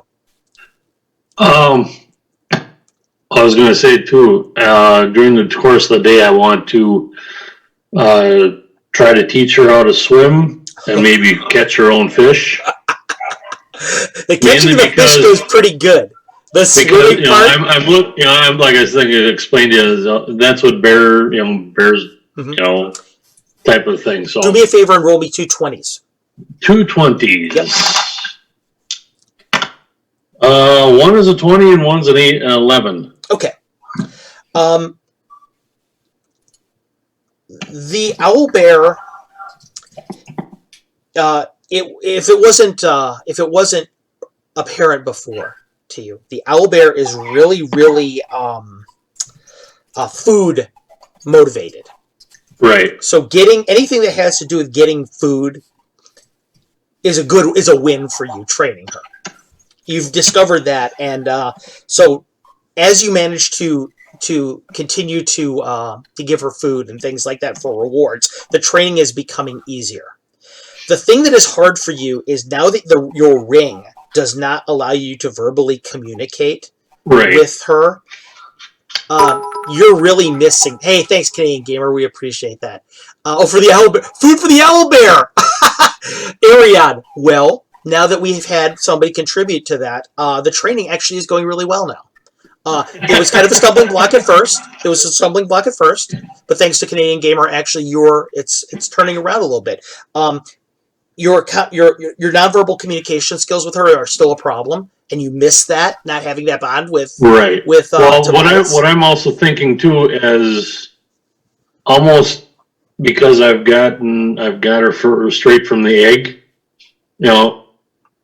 by enabling or trying to, do like a teach formation, different of even Elvis words or human word, common words or whatever, and by association, she might figure these things out instead of trying to translate. Well, she's actually trying to repeat you. You say stuff and she tries to repeat you. Her voice box just isn't constructed like that, and she can't make the sounds. I understand that, but I'm as far as her understanding might work that way because she's so young. Yeah, she's trying her best. One other thing you do notice about her too is when you're doing stuff in the water with her and things, when she gets a hold of you, she never bites you. She never scratches you. She'll play rough, and sometimes because she's strong, it's like you get a little bit taken aback, like you get your hand accidentally in her beak, but she never really bites down. Right. Just kind of puts her mouth on you and looks up at you more than anything, like I did it, and then lets you go. And I'll sit there and play with her the same way. Sure. Not trying to put her paw in my mouth. That wouldn't work. But you're doing a lot of the training, and Ariane, as you're doing the training, a couple of the guys from the fortification walk up to you. They're watching you do the training, and they're kind of mumbling about the owlbear. You ask him. I'm not asking him. You ask him. Hey, Ariane Marquesas. Yes. Hey, he goes, you don't know me. He goes, I'm Joran. He says, shakes your hand. He goes, that's a nice owlbear you got there. He goes, listen, the guys and I were talking, and he looks over at his buddy. His buddy just kind of nods. He goes, I will be honest. He says, Nelson bet me 20 gold. He says that I wouldn't ask you to take your mask off. Why? Well, I don't know why. He says that I'm in for a surprise. I guess you got a bad scar or something. He says it looks at you. Give me a percentile dice there, Carlos. Me? A percentile dice? Yeah. You're asking the DM? Okay, I got a 22. Got a deuce. You got a 22? Yeah. I sort of chuckle a little bit, and I pull it off, and I give the guy that's asking about or wants to see. Give him the most evil-looking grin with the purple eyes and everything like that. He looks at you, and all the color drains out of his face. Oh my God! Paler preserve us. What the? I give him a wink and put the mask back on. The other guy's with him. Jordan, let's get out of here, buddy. We got to pick up your gold. Yeah, the gold. Right. How much do I get out of that? Whatever you want, buddy. Whatever you want. They both walk away from you. Before they go, it says the only thing I ask, are they part of the regular crew? Yeah, and they're part of the everything crew, the builders and stuff. All I ask is tonight be at the ceremony I'm performing.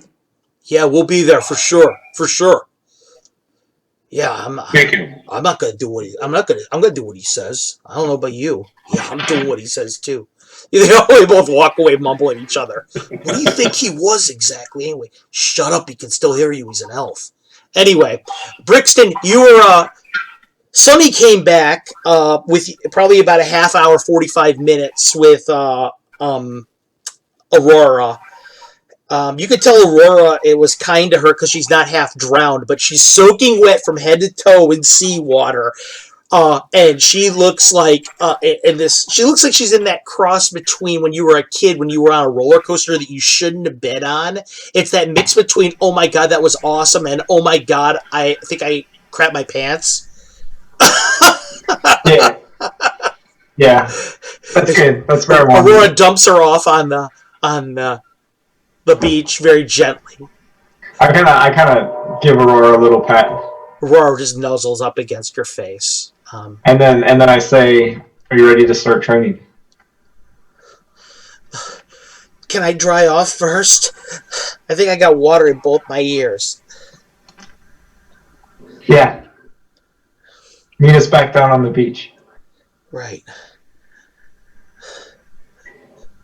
Lily kind of looks up at you. She says, "So was the plan just to get her too exhausted to get mad?" Yeah. Something else to focus on. Right. Britson, what are you going to start training them on? I want to teach them color spray. Okay, so you begin their training again. Yeah. Roll me a percentage die, please. Uh-oh. I got 3 zeros. I got like a 0, 0, and a 0. You got 100 then. Okay. Cool. You learn that they have forgotten every single fundamental lesson you taught them. Probably. They've been practicing on other stuff. You're starting from square one with them. So it's going to have to be cantrip time before it's first level time. Cool. And then I want to teach. Can I pick a cantrip or? Yeah, sure. What cantrip do you want to teach them? I think mask would be a cool one. I'm kind of really into this whole alter self that the Chimera did, and that's kind of a good start to that progression. Right. Okay, so you're teaching them then. Okay. Meanwhile, back at the tower.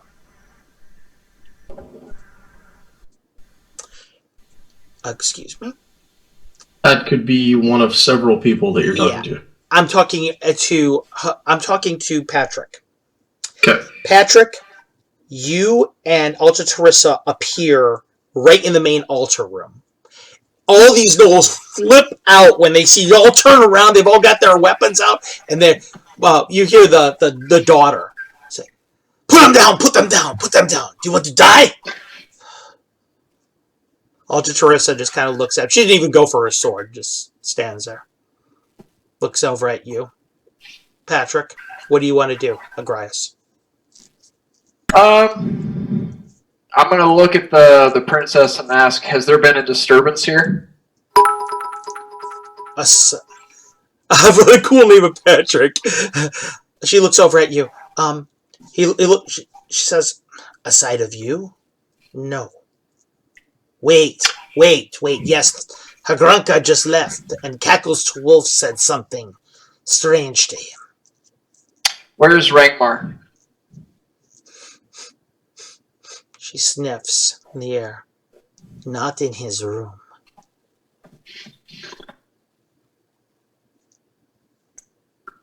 Okay, I'll search for him, and I just take Alta Teresa by the hand.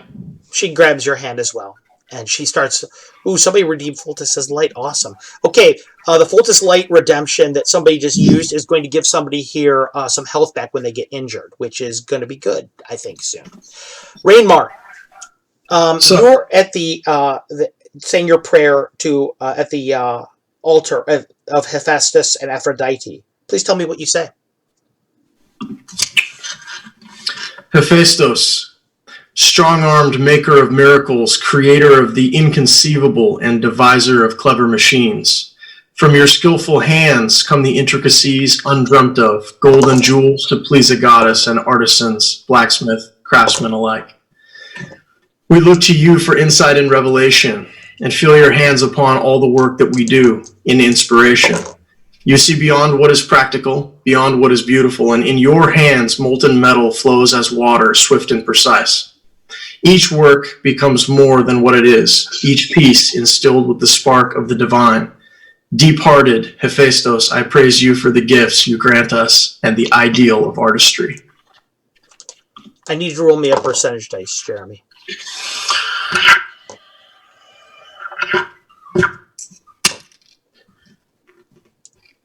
Oh, dude, 0-1. That's dope. Is that a 0? Yeah, 0-1. Geotiscus. As you're walking up the stairs, the girls are taking you. Something happens. A couple things. Higher above you, you feel the shadow change. It seems to warp the world around it. An expertly made teleportation of some type happened above you. But that's not what strikes you. What strikes you is something that happened ahead of you in this temple as you walk through it, up the stairs where the girls are taking you. Ahead of you, you hear a whispering, a mumbling sound in a very gentle voice. It is something that tugs at the very divine blood in your soul.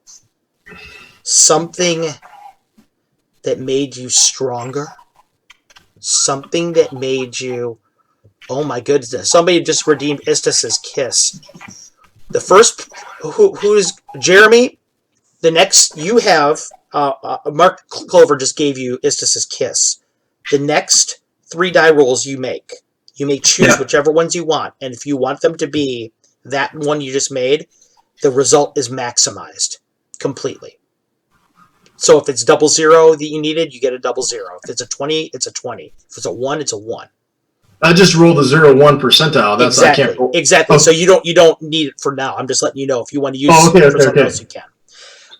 It's something that I'm still figuring it out. I gave David a Photis's light. Yes, Photis's light will help him heal when he is injured next. Got it. Okay.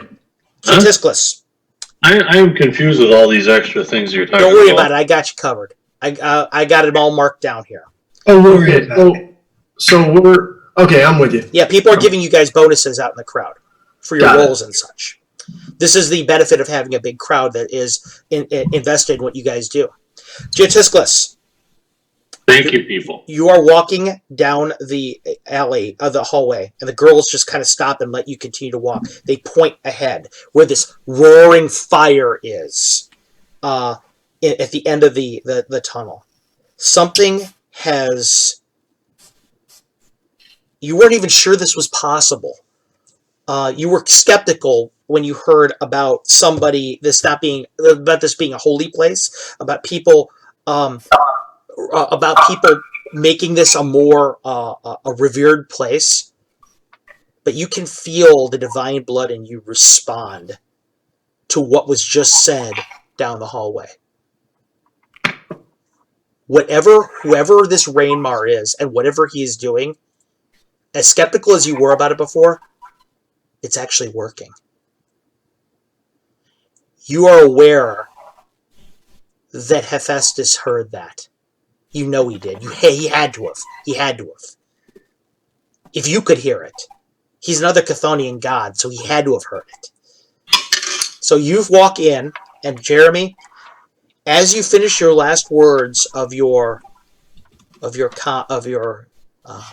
prayer, you sense a presence in the room behind you.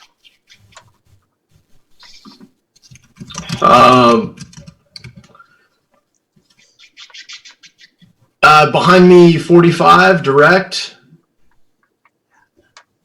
Blind spot? Yeah, 45, or directly behind you. Directly behind you.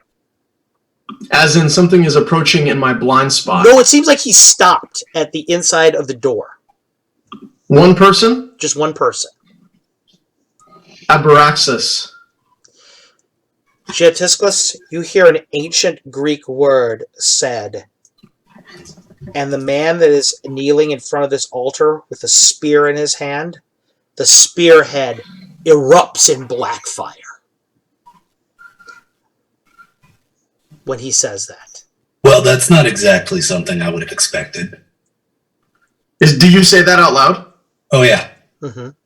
And I turn to address... what's his name? This figure, because you haven't been introduced yet.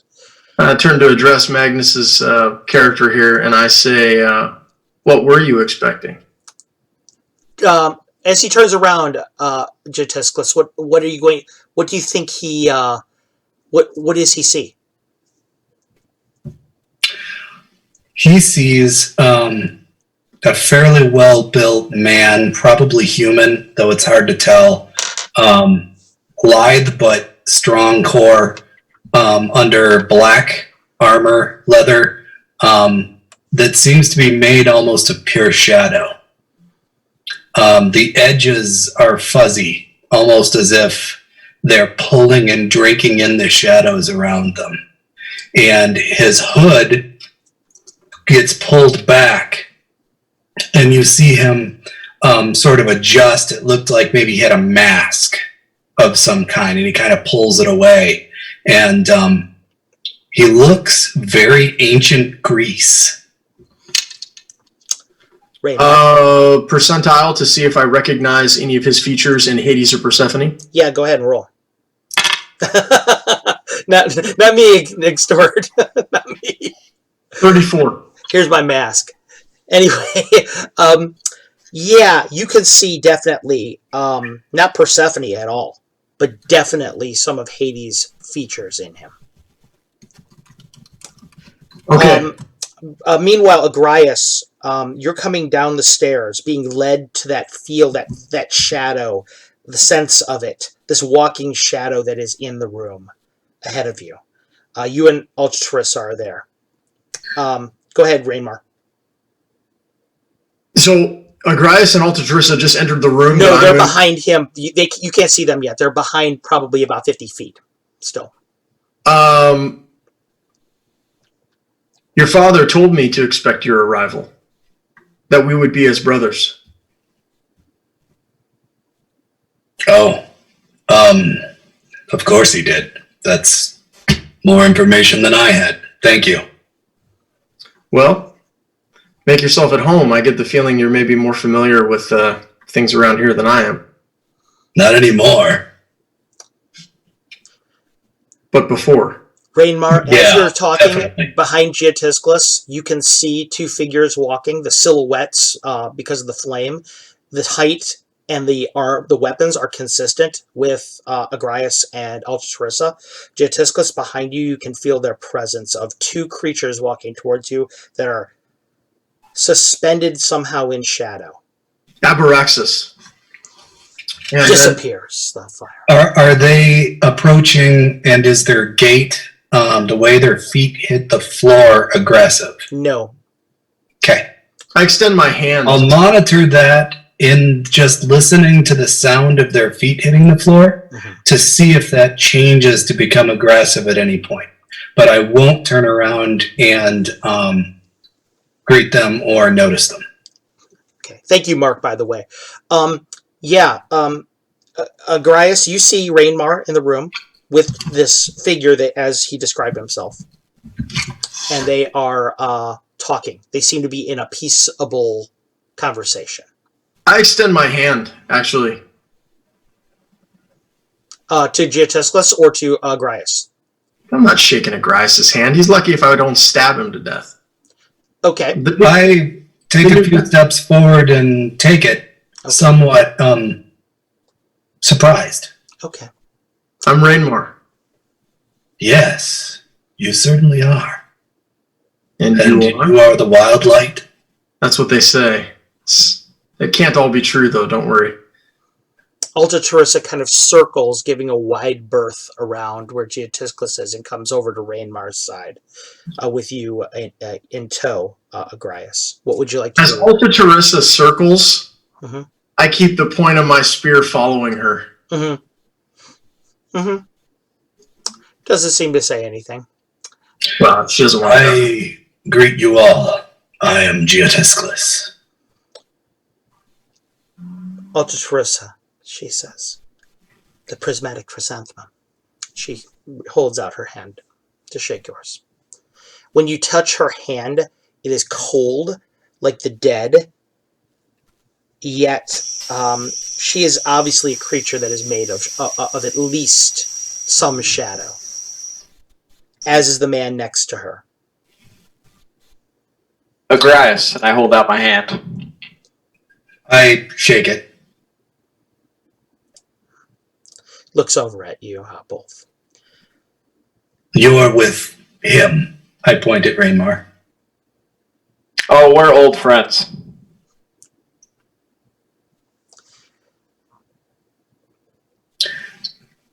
Interesting.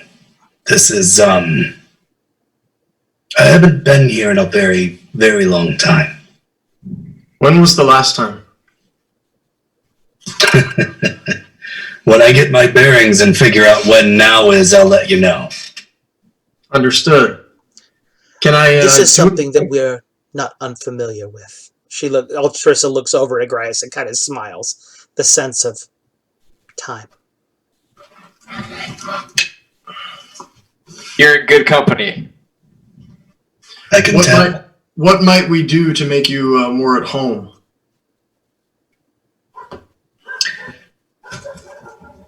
I think perhaps I'll just explore for a bit if you wouldn't mind. Please do. I'd just like to observe the changes.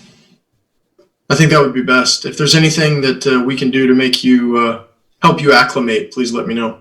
And I'm speaking to him in ancient Greek. Okay, and he understands it too. His ancient Greek is flawless, obviously. Yeah. What language do Agrias and that's a good question, Agrias. I would imagine you guys would speak in common. Yes. Yeah. Well, such are the dead in the underworld that I would imagine that you would understand that what they have to say. Yeah. Mm-hmm. Having just as soon as they come into the conversation, I'll switch to common just as a courtesy to them when I respond.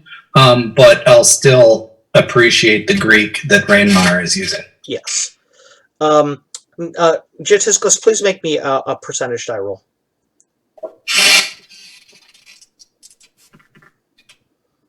That is a 22. Now that you're getting your bearings, you notice some details about Rainmar that you may not have noticed right away. The first thing is he's got a spear in his hand that marks him as your father's champion. That's the first thing that you notice, okay? The second thing that you notice is he has a helmet on that is a holy relic of the enemy. He's wearing a holy relic that is dedicated to Apollo.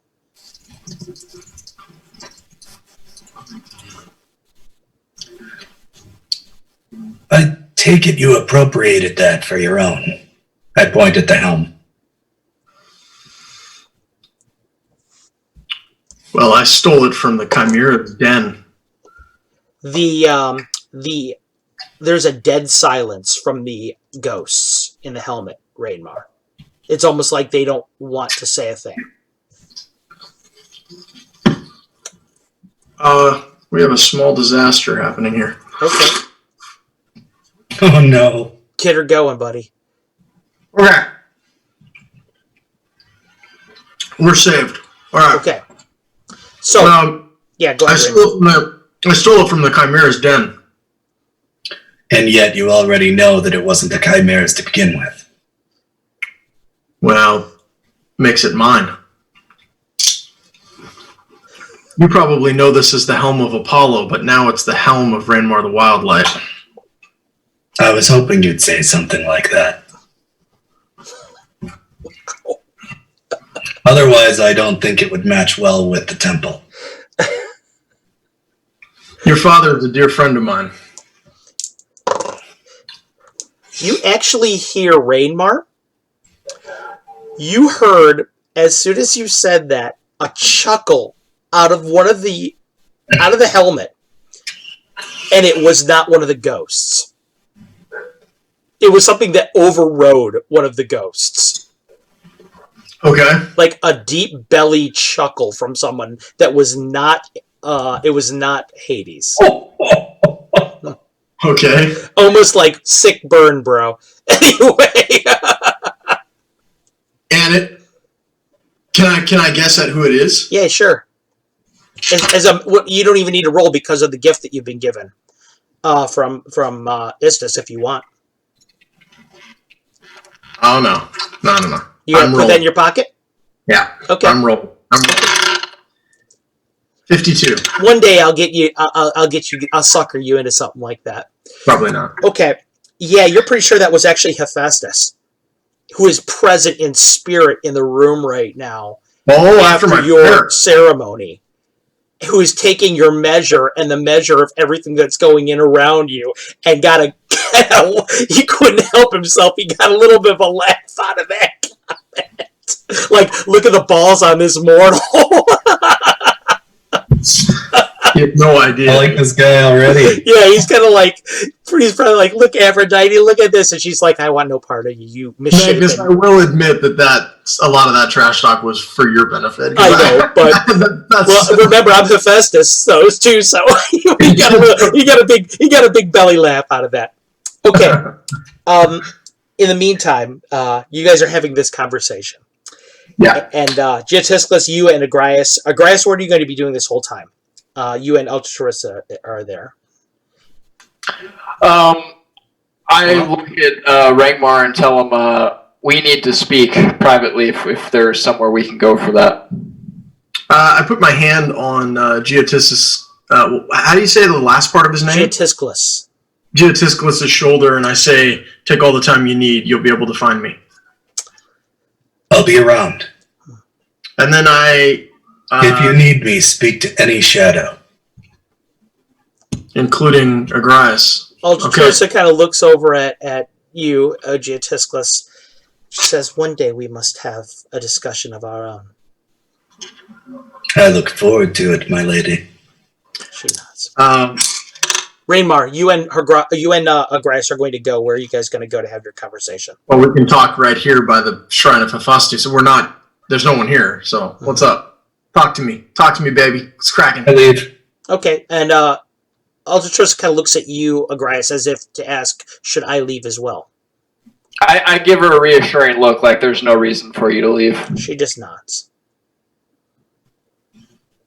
So I look at Rangmar and give him a look like, what the hell? And ask, one, what was that? And then two, I'm going to butt him with the hilt of my sword in the face. Roll me a 20. Others. Roll me a 20. Roll a 20? Yeah. You know, the interesting thing about this is that your brother's going to make you spend those Istis. Would you roll, Granka? Or I should say, Agrias? That's a 5. Okay. He takes you by surprise, Rainmar. He says, "What the hell was that?" He comes up and he goes to butt you with the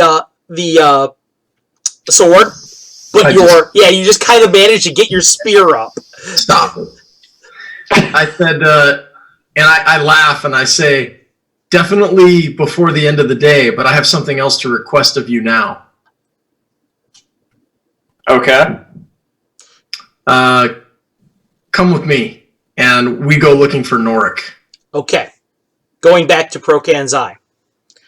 We're going to be wrapping some stuff up here, guys, here pretty soon. So, Procan's Eye. Brixton, you have a full training day with the girls. Ariane, you have a full training day with the owlbear. At the end of the day, everyone at Ariane's behest has gathered towards the middle of the Procan's Eye project. Ariane, take it away. Right. Hopefully, I'll direct them to be like in a semicircle on one side, so I'm, the old bear and I are here, and they're over on the side. Okay. Lily and Sunny are sitting with Brixton. They seem to have made up. At the same time, I've sort of conscripted the girls and whoever else wants help. I'm handing little chunks of freshly killed meat to everybody. Okay. So anybody that's there. You are doing that, and as you're doing that, Elin, the druid, is the one who is doing most of the help. Okay. And she's giving out the chunks to people. The baby owlbear is squirming in there, looking at this chunks of meat, looking like right. Our eyes are this big. Which is pretty good for that side. Anyway, so as everything gets sort of settled, I've got her setting down there as much as I can. I cast ceremony and speak with animals. and I'm drawing a circle on around the cub and I, or cub and me, with that silver dagger in the ground, or just in the dirt or whatever on there. As I do that, I communicate with the cub, just, you know, calm yourself a little bit, if she can figure, you know, do that. The cub, what you were getting out of her back, the only reason this spell is working is because she's so young. She would actually be technically a monster, not an animal. So, but she is, but it's working with her right now, and when you do that, she gets the, she kind of relaxes, and you get this feeling back from her, like, food soon? Yes. I give her that little bit. I take a little bit of the holy water, anoint her head. I give her some game so she's, you know, a little bit appeased here. Starts tearing into it. And I put a fairy slipper in her fur, and I kneel before her to say these words. Says, I, Arian, cleric of Alona, will give you a true name. This name means a strength or a lady of the house, as you are a lady and will grow strong and as big as a house. In doing so, I am also honoring one of us from the north who fell in battle. With Alona's and Batun's blessing, I would like to think her spirit may imbue you with her strength, fearlessness, and resolve to be the biggest snowy owlbear of the earth. I name you Solveig. These gathered here, and I sweep my arm toward everybody gathered, says, these are your friends. Please treat them kindly, and may you make your enemies tremble with fear. I turn to the gathered and kneel next to her with my arm around her shoulders as gesture to everybody standing there. Friends, please come and meet Solveig and offer her a game in friendship. She walks with us again. First of all, Canadian Gamer just gave you 50, and I just rolled a 0-1. Oh boy. Okay. What? I didn't hear any of that. The audio's cutting out. Okay. What happened for me was I just rolled a 0-1, and Canadian Gamer gave you 50 for that. You were doing this, Arian, and in the distance, as you're doing this, there was no sign of it before. But over the ocean, a storm is coming in. It seems very powerful. It seems very, it's sudden, and it's moving in quick. Everybody is in this procession, and they're starting to give it to you, and giving you the meat, and she's eating it, and her eyes are just like focused on what she's eating, tearing into the meat, and all of a sudden it begins to snow. It starts snowing all around, everywhere. Very fluffy, light flakes. You hear some of the builders calling a witch's tit out here all of a sudden. No, it's not threatening though. No. Somebody else goes. Quiet down over there. There's a holy ceremony. No fucking cursing. They start going through and they're feeding all the food. Arian, I need you to roll me a percentage die. All right. Well, where's the other one? That was ridiculous, by the way. 12. Yeah, that was badass. That was crazy. Solveig's eyes are a bright blue color now. They were never that way before. They were that weird amberish color, but they're bright blue. As she's eating, she doesn't look like she even noticed. Brixton, what are you gonna do? You said you had something. When it's my turn to feed, I want to say something. What are you gonna say? Well, I want to. Lily and Sunny are with you. Get ready to feed. I want to whisper so that only Solveig can hear, and I say, "I'm sorry for letting you down, and I owe you my life."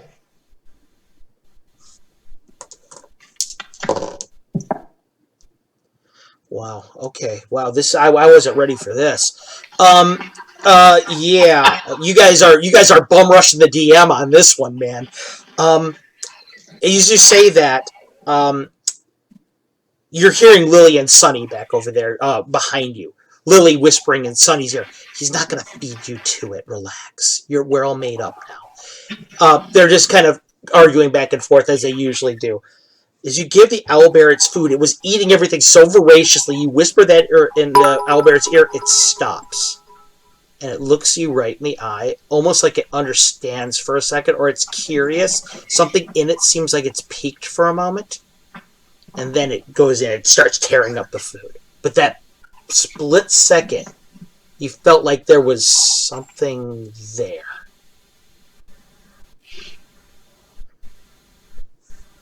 The storm rolls in off the ocean. Snow everywhere, starting to cover everything. Ice forming a little bit some places on the bits of the walls. Elin talking over to you can hear her in the background. She's talking over to the colonel while you're still in the line area and letting everyone feed her. I don't know where it came from. There was no way. This is terribly unseasonable. It's like, I don't know. She kind of looks over at Arion and she whispers to them. You can kind of hear him. It's like he invoked it. Everyone continues to feed on the way. And as Arion, you feed her and you continue to feed her.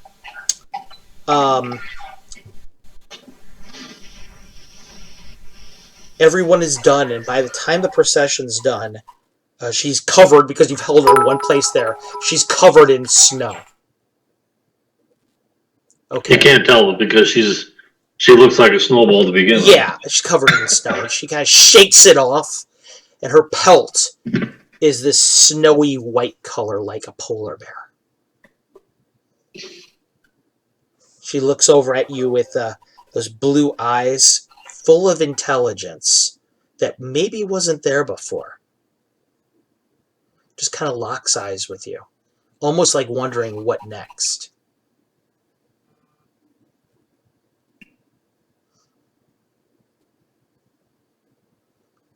Over now, back to the other group. Wow, that was something, Arion. I wasn't ready for that. That was pretty friggin' badass. Rainmar, you and I gotta shift gears here for a second, man. That's usually easy for me. That was a little difficult. Rainmar, you're with Agrias there, and you guys have had the conversation. Come with me. Where are you gonna go? Where are you taking him? Well, we're just going to have the conversation right there. Okay. No, we're going to get Norik. Yeah, you're going to go get Norik. Okay. You go upstairs. Norik is still with Calissa and Trotty. You go up there. In fact, you hear the most god-awful noise ever coming out of her room. And it's almost the point where hey, thanks, Mark, for subscribing. We really appreciate it. It's almost like the voices in the helmet are screaming, like, please make it stop. As you walk into the room, Norik is behind the harp trying it out, playing on it. And it's making this horrible cacophonous crang, bang, bang. He stops, he sees you. Oh, hey, boss. Sorry, it's just... Hey. I need you to gather up the troops. Right. Where are we going? The Chimera's Den. Nods. Got it. Stands up. Calissa, me too, she says. You too. I'll go get What? I sent you a private message. Oh, okay. Okay. Yeah, get everybody gathered up and in the Chimera's Den. I'll meet you there. Okay. All right. And then Agrias and I are alone now, so we can talk? Okay. Yes, Agrias and you are alone. Brother, I have a request. What is it, my friend? I'm trying to get these troops whipped into shape. I would ask that you lead them in a training session today. Not a problem. What is it you'd like me to show? As much of the Tenebrous hand that you think a bunch of clumsy, undisciplined lunatics can manage. Let's start with the basics then. That sounds good. Agrias says you're standing there talking to him. You hear footsteps, paw steps coming down the hallway towards you. Mm-hmm. Keep talking. Do I recognize the paw steps as Flame Wolves or Monty? No, it's definitely Monty. Okay, because she's huge. Yeah, okay. All right. What do you want? Have you ever seen the way they saw like a dog will bring like somebody a newspaper? Oh, yeah, sure. Yeah. She comes walking up. She's got something in her mouth, and she walks up to you, Rainmar, and right in front of you, she drops down something and then just looks up at you in the eyes. What do you have there? They're the sandals. They're Eric's sandals. She just kind of looks up at you. Oh, that weight settles in on me. And the way she looks at you, he's gone. Yeah, she's got that look like in her face of confusion, maybe loss. Yeah.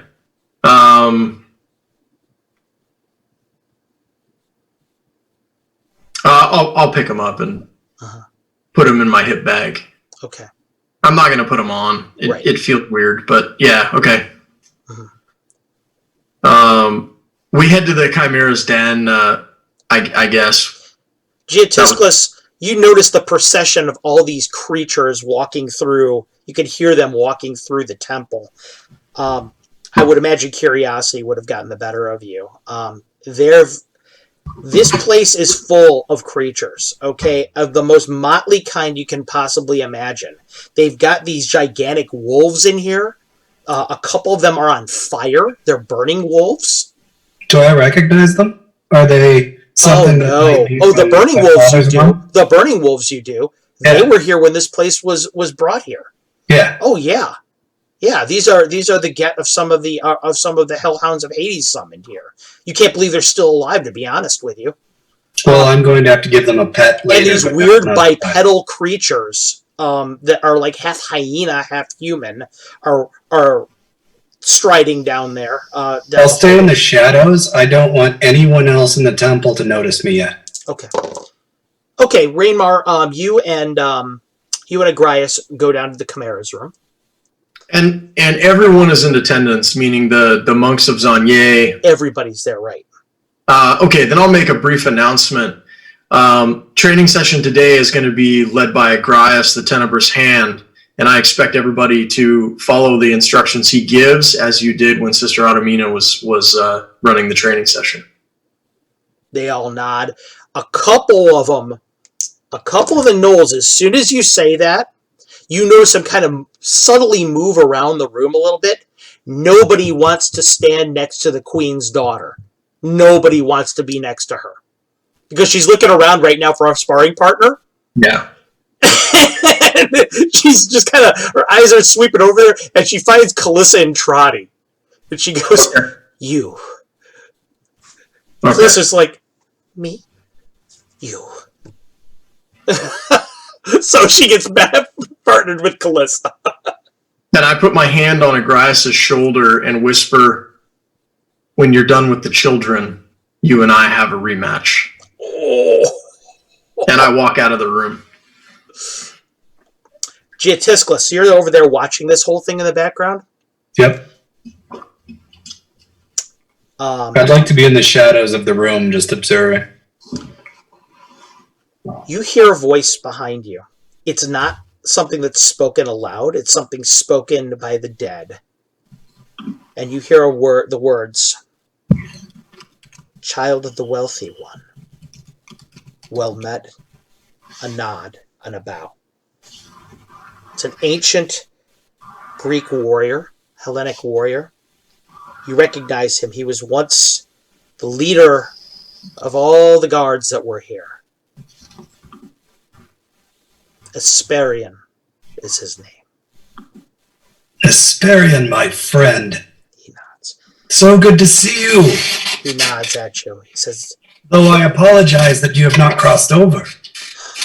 Soon. He says, good. He looks at, and he watches, he's watching everyone train in there. He says, soon.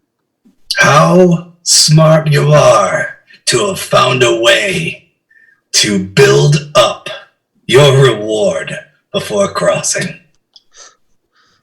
I only do what your father tells me. I'm but a soldier in his army. Then I'll put an extra word in his ear. He nods. That would be good. Not that you need it, my friend. You know the Wild Light. He nods over in that I have direction. met him. He is surprising and impressive. Very impressive. I look at him almost as a son now. And is that before or after he took the accoutrements of our enemy? He looks at you and he smiles. He says, a warrior that was without a sword on the battlefield that comes across a fallen enemy takes up his weapon, does he not? Oh, I don't knock it. I'm actually quite impressed, honestly. I was just curious to know what his mettle was like before he came across these artifacts. Was he worthy before or just after? Not in our style. In his own, yes. But now he fights as we once did. He's adaptive. Wait till you see him with the spear. He smiles. He says he fills my breast with pride whenever I see him take up a spear and shield. Wearing the helmet, wearing the garb of my ancestors. And he does them justice. Says, I never had a child. Says, I was given over to your father and to Ares. This was my destiny. Him, he is the son of my soul, if not my loins. He looks over at you. Going back inside, meanwhile. Agrias, you go ahead and you train these fools. They need a lot of work, man. They need a lot of work. These guys are clowns, for sure. But they can fight. They're just not really. The discipline is poor. The discipline is really poor. Okay. They'll go into something, and as soon as they see that it's not working right away, they immediately want to go right back to their old style. And because of that, it's one of those deals that they make themselves more vulnerable than they should be. It's almost like counterproductive. I'm going to make a couple die rolls, and I want you to make me one as well, please. Well, okay. Oh, finally. Okay. 15. Rainmar and you are watching these guys. Oh, God.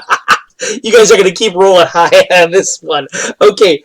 Actually, you have a breakthrough with one of them.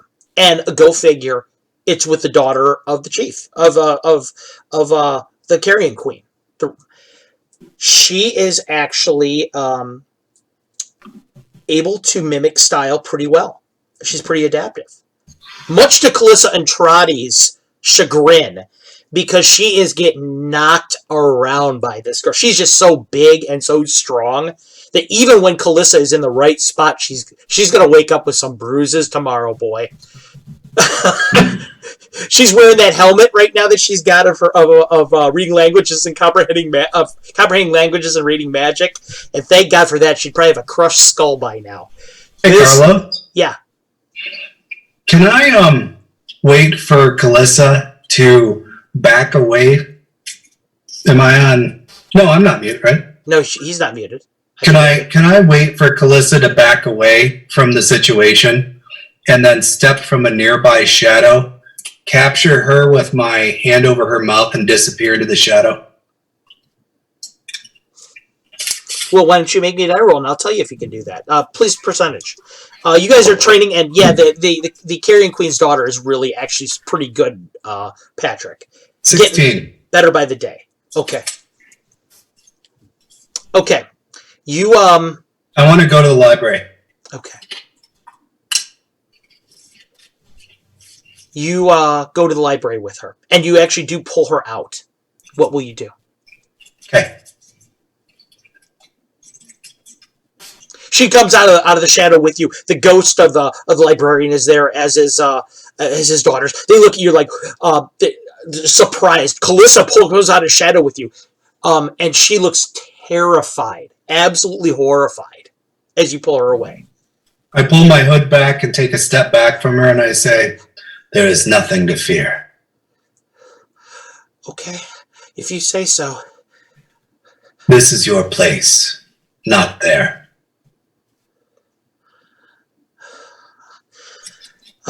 That's what a relief that is. She says and puts her head back. Oh, You are bruises who have you are. bruises. You are what you are. This is your strength. She nods. My bruises have bruises. Thank you, Tiskless. Even my Aunt Athena would blush from the wounds you took. That's saying something. Your Aunt Athena. Kind of a role model to me from what I've read. I can tell. She nods. Okay, upstairs meanwhile, Rainmar. You and Agrias train for the... How long you guys going to train? I'm not in the training. I left. Oh, okay, that's right. You left. Yeah. Where were you going to go, Rainmar? I'm at the forge starting my weapon designs. Okay, you began to work on your weapon designs. I figure after I get word from Hephaestus, I probably should start work. You begin work right away. Agrias, you're done after the training. It takes quite some time, but you're finally done. She tells Norik, Alta Teresa does. She looks over at you, and she looks at Norik, and she says, when you have a chance, tell the Wild Light and those close to him that Agrias and I have returned for the evening, and we will come back tomorrow. It seemed that my fears are allayed, that you are under attack. He nods. Yeah, okay. I'll tell him. I think he's at the forge right now working. Very well then. She looks over at Agrias, shall we? We have to leave right now? She looks at you. You have something else in mind? Well, I owe Rangmar a rematch. But it seems you have the look of purpose in your eyes. Is it urgent? She looks at you in the eye. And she goes, I don't know, is it? Do I have to roll to understand what she means? No. You're two halves of a whole. Oh, okay. Oh.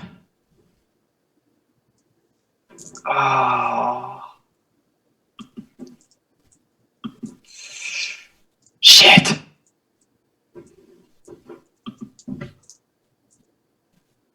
Let's finish the train. Oh, wait, the training's done, yeah? Yeah, the training's done.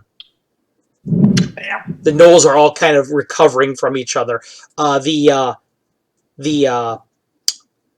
daughter is still in there practicing. Still. Just pulling gnolls up out of the temple and saying, you, now. It was one after another. Jesus. Okay.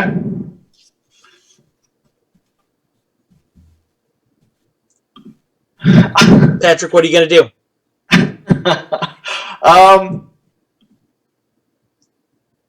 Okay, let's head back. She looks over at Norik and walks over towards his shadow, kind of walks around him, just disappearing through his shadow.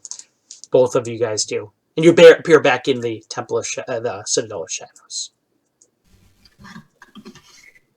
She looks at you. Mm-hmm. She says, I could tell that you had something that you wished to speak to me of. Something Where are we in the Citadel of Shadows? on the top floor. Over by you guys' rooms, I figure it would be probably appropriate. Yeah. And she looks over at you. She says, I could tell that you had something that you wished to speak to me of. I do. Something in the pit of your heart pulls at you. There is indeed, and I say undoing my swords. She watches you. And then I just walk up to her, pick her up, and then carry her to my bedroom.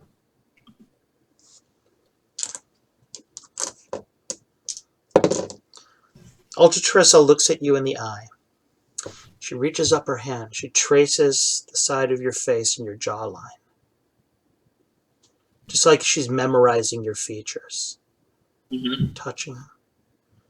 Reaches down and pops a guard on her swords, letting them clatter. And the last thing you see in the hallway are the two blades crossed over one another as your door closes. Rainmar, you're back in there. You're forging the weapon. Damn right. Geotisclus, you are there with Calissa and Trotty in the library. Arion, Brixton, the ceremony has ended. Kalaya, John Paul, all of you are there inside of the Procan's Eye, the snow coming down, the tides in the sea lashing up against the shoreline. Snows are beginning to relent a little bit, let up. Cold in the air is beginning to relent. The storm has passed, but Arion, when you look in the eyes of Solveig, you can see its legacy will remain forever. And that is where I'm going to end for the evening, guys. That was absolutely crazy on a lot of you guys' parts. First of all, the first thing I want to address is John Paul. I should say John Paul. I should say Geotisclus. On the low, in the background, Magnus and I have been talking back and forth about what his permanent character would be as a part of this campaign, because John Paul and Eric's were in truth just placeholder characters. And we decided that he was really enjoying both those characters a lot, so I was going to kind of give them at least a place in the game. Eric's death was just too cinematic for me. I had to go through with that one. I wanted it to be a rebirth cycle, you walking out of what he had. Hey, thanks so much, Prometheus. So that was that. But you guys are going to see Geotisclus from now on. He's going to be a part of the group permanently. Brixton, you are now back on track to training your apprentices. They have forgiven you. Agrias, Hagranka first. Hagranka, you have trained more in the ways of, gotten another combat style. There's a lot going on there. There's a lot going on inside the tribe. I wanted to convey that, too, with the way that culturally what Rainmar chose to do has affected the tribe. Because now there's going to be some shifting roles in it, and people are unsettled about how that's going to be. Which may explain to you now why it wasn't the Ravencaller, the Carrion Queen, her daughter, why she was training so hard. She's preparing if she has to defend her position, is really what it is. Agrias, that kind of speaks for itself what happened there. You have gone to a different level with Alta Teresa for sure now, and we'll reflect that going forward. Rainmar, that was absolutely sick, that prayer to Hephaestus. Between the roll and the cheer you got and what happened and the quality of it, I was already going to put it into overdrive based on what you had written because it was so dope. But now, whereas before you had just brought Hecate, Hades, Persephone, and Apollo into the mix, Hephaestus is awake now. Yeah. And he's present, and he's influencing things now. So and actually because of that now, Aphrodite is a part of this as well. Right. That's why I mentioned her, because you said their shrines were coupled. Yeah, they are, because Zeus has a really sick sense of humor, and because Hephaestus is twisted and misshapen, he married off the two of them, Aphrodite to Hephaestus. They have a very complicated relationship, as you will find going forward, but their eyes are upon you. You've done a lot of cool things there. You know now about your weapons, so that's really cool. But honestly, for me, the biggest thing that happened, the coolest, I'm blown away by the whole naming ceremony. Arion, that was majestic. That was by far your best moment in the game. That was amazing. That was crazy, yeah. And There was a cheer involved. There was a die roll involved. There was a good die roll on my part involved. Something has happened. Something has happened as a consequence of this confluence of everything that happened. Your cool delivery and the crowd's reaction to it, and my die roll. Yeah, something that's being rewarded in Solveig. Yeah. You'll see how that goes going forward. Yeah. It helped when I asked you for a description of the cub, and you said a snowy owl polar bear. I'm like, oh. Yeah, she's awesome. But that was by far my favorite moment of the whole game. That was amazing, amazing. Yeah. Before I go, I would be remiss if I didn't bring this up. Mark Clover reminded me of this a little bit earlier in the night, which was everybody. We're going to be Virtual Greyhawk Con is coming up just here next week, as a matter of fact. So for those of you guys who are interested in doing online gaming and stuff like that, make sure you go over to Virtual Greyhawk Con and see the various streams and games that are going on. You got a lot of really cool streamers that are doing stuff. I'm doing a game called Reflections from a Smoking Mirror.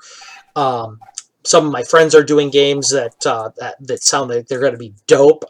There's going to be I know that Jay Scott himself is running a game that's going to be all composed of all-stars featuring people like Eric Mona and Luke Gygax and people like that. So it's going to be just crazy cool. So everybody come over there and support that effort if you can. If you can say hello to us, feel free.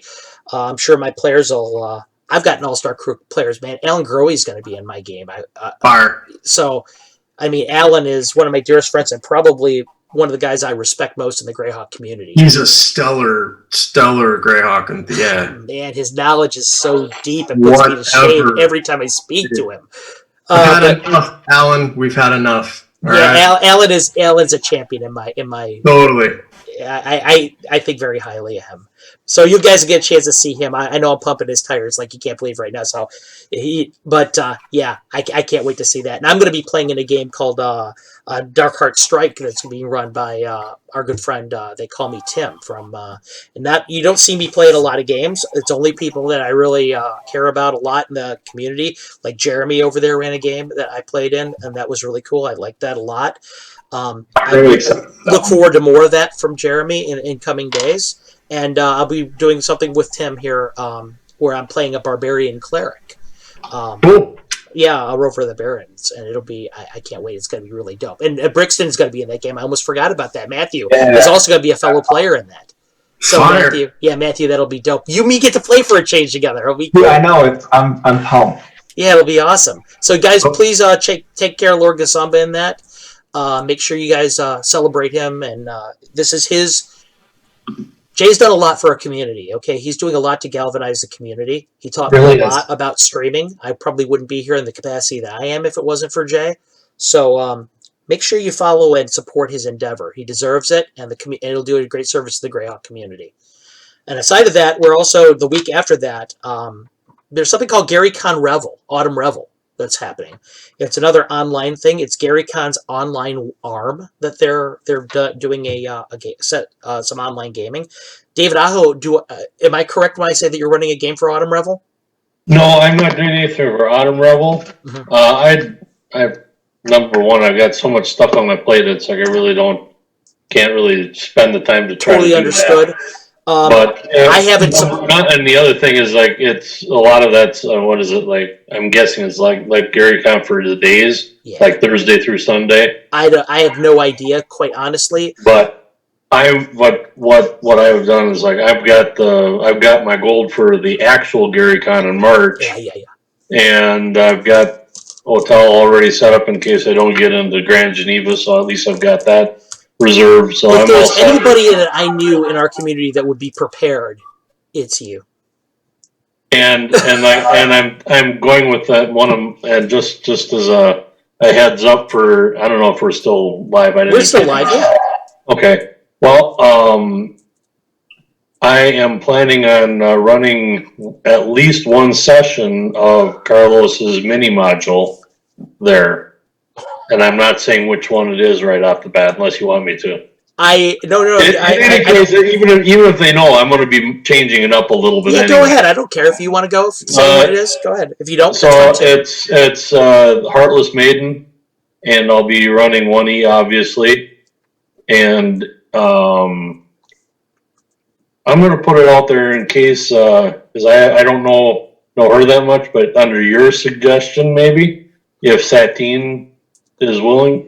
I would be more than happy to ping her on that too, and try and get her aware that you're interested in having her play. Jeremy was there with me.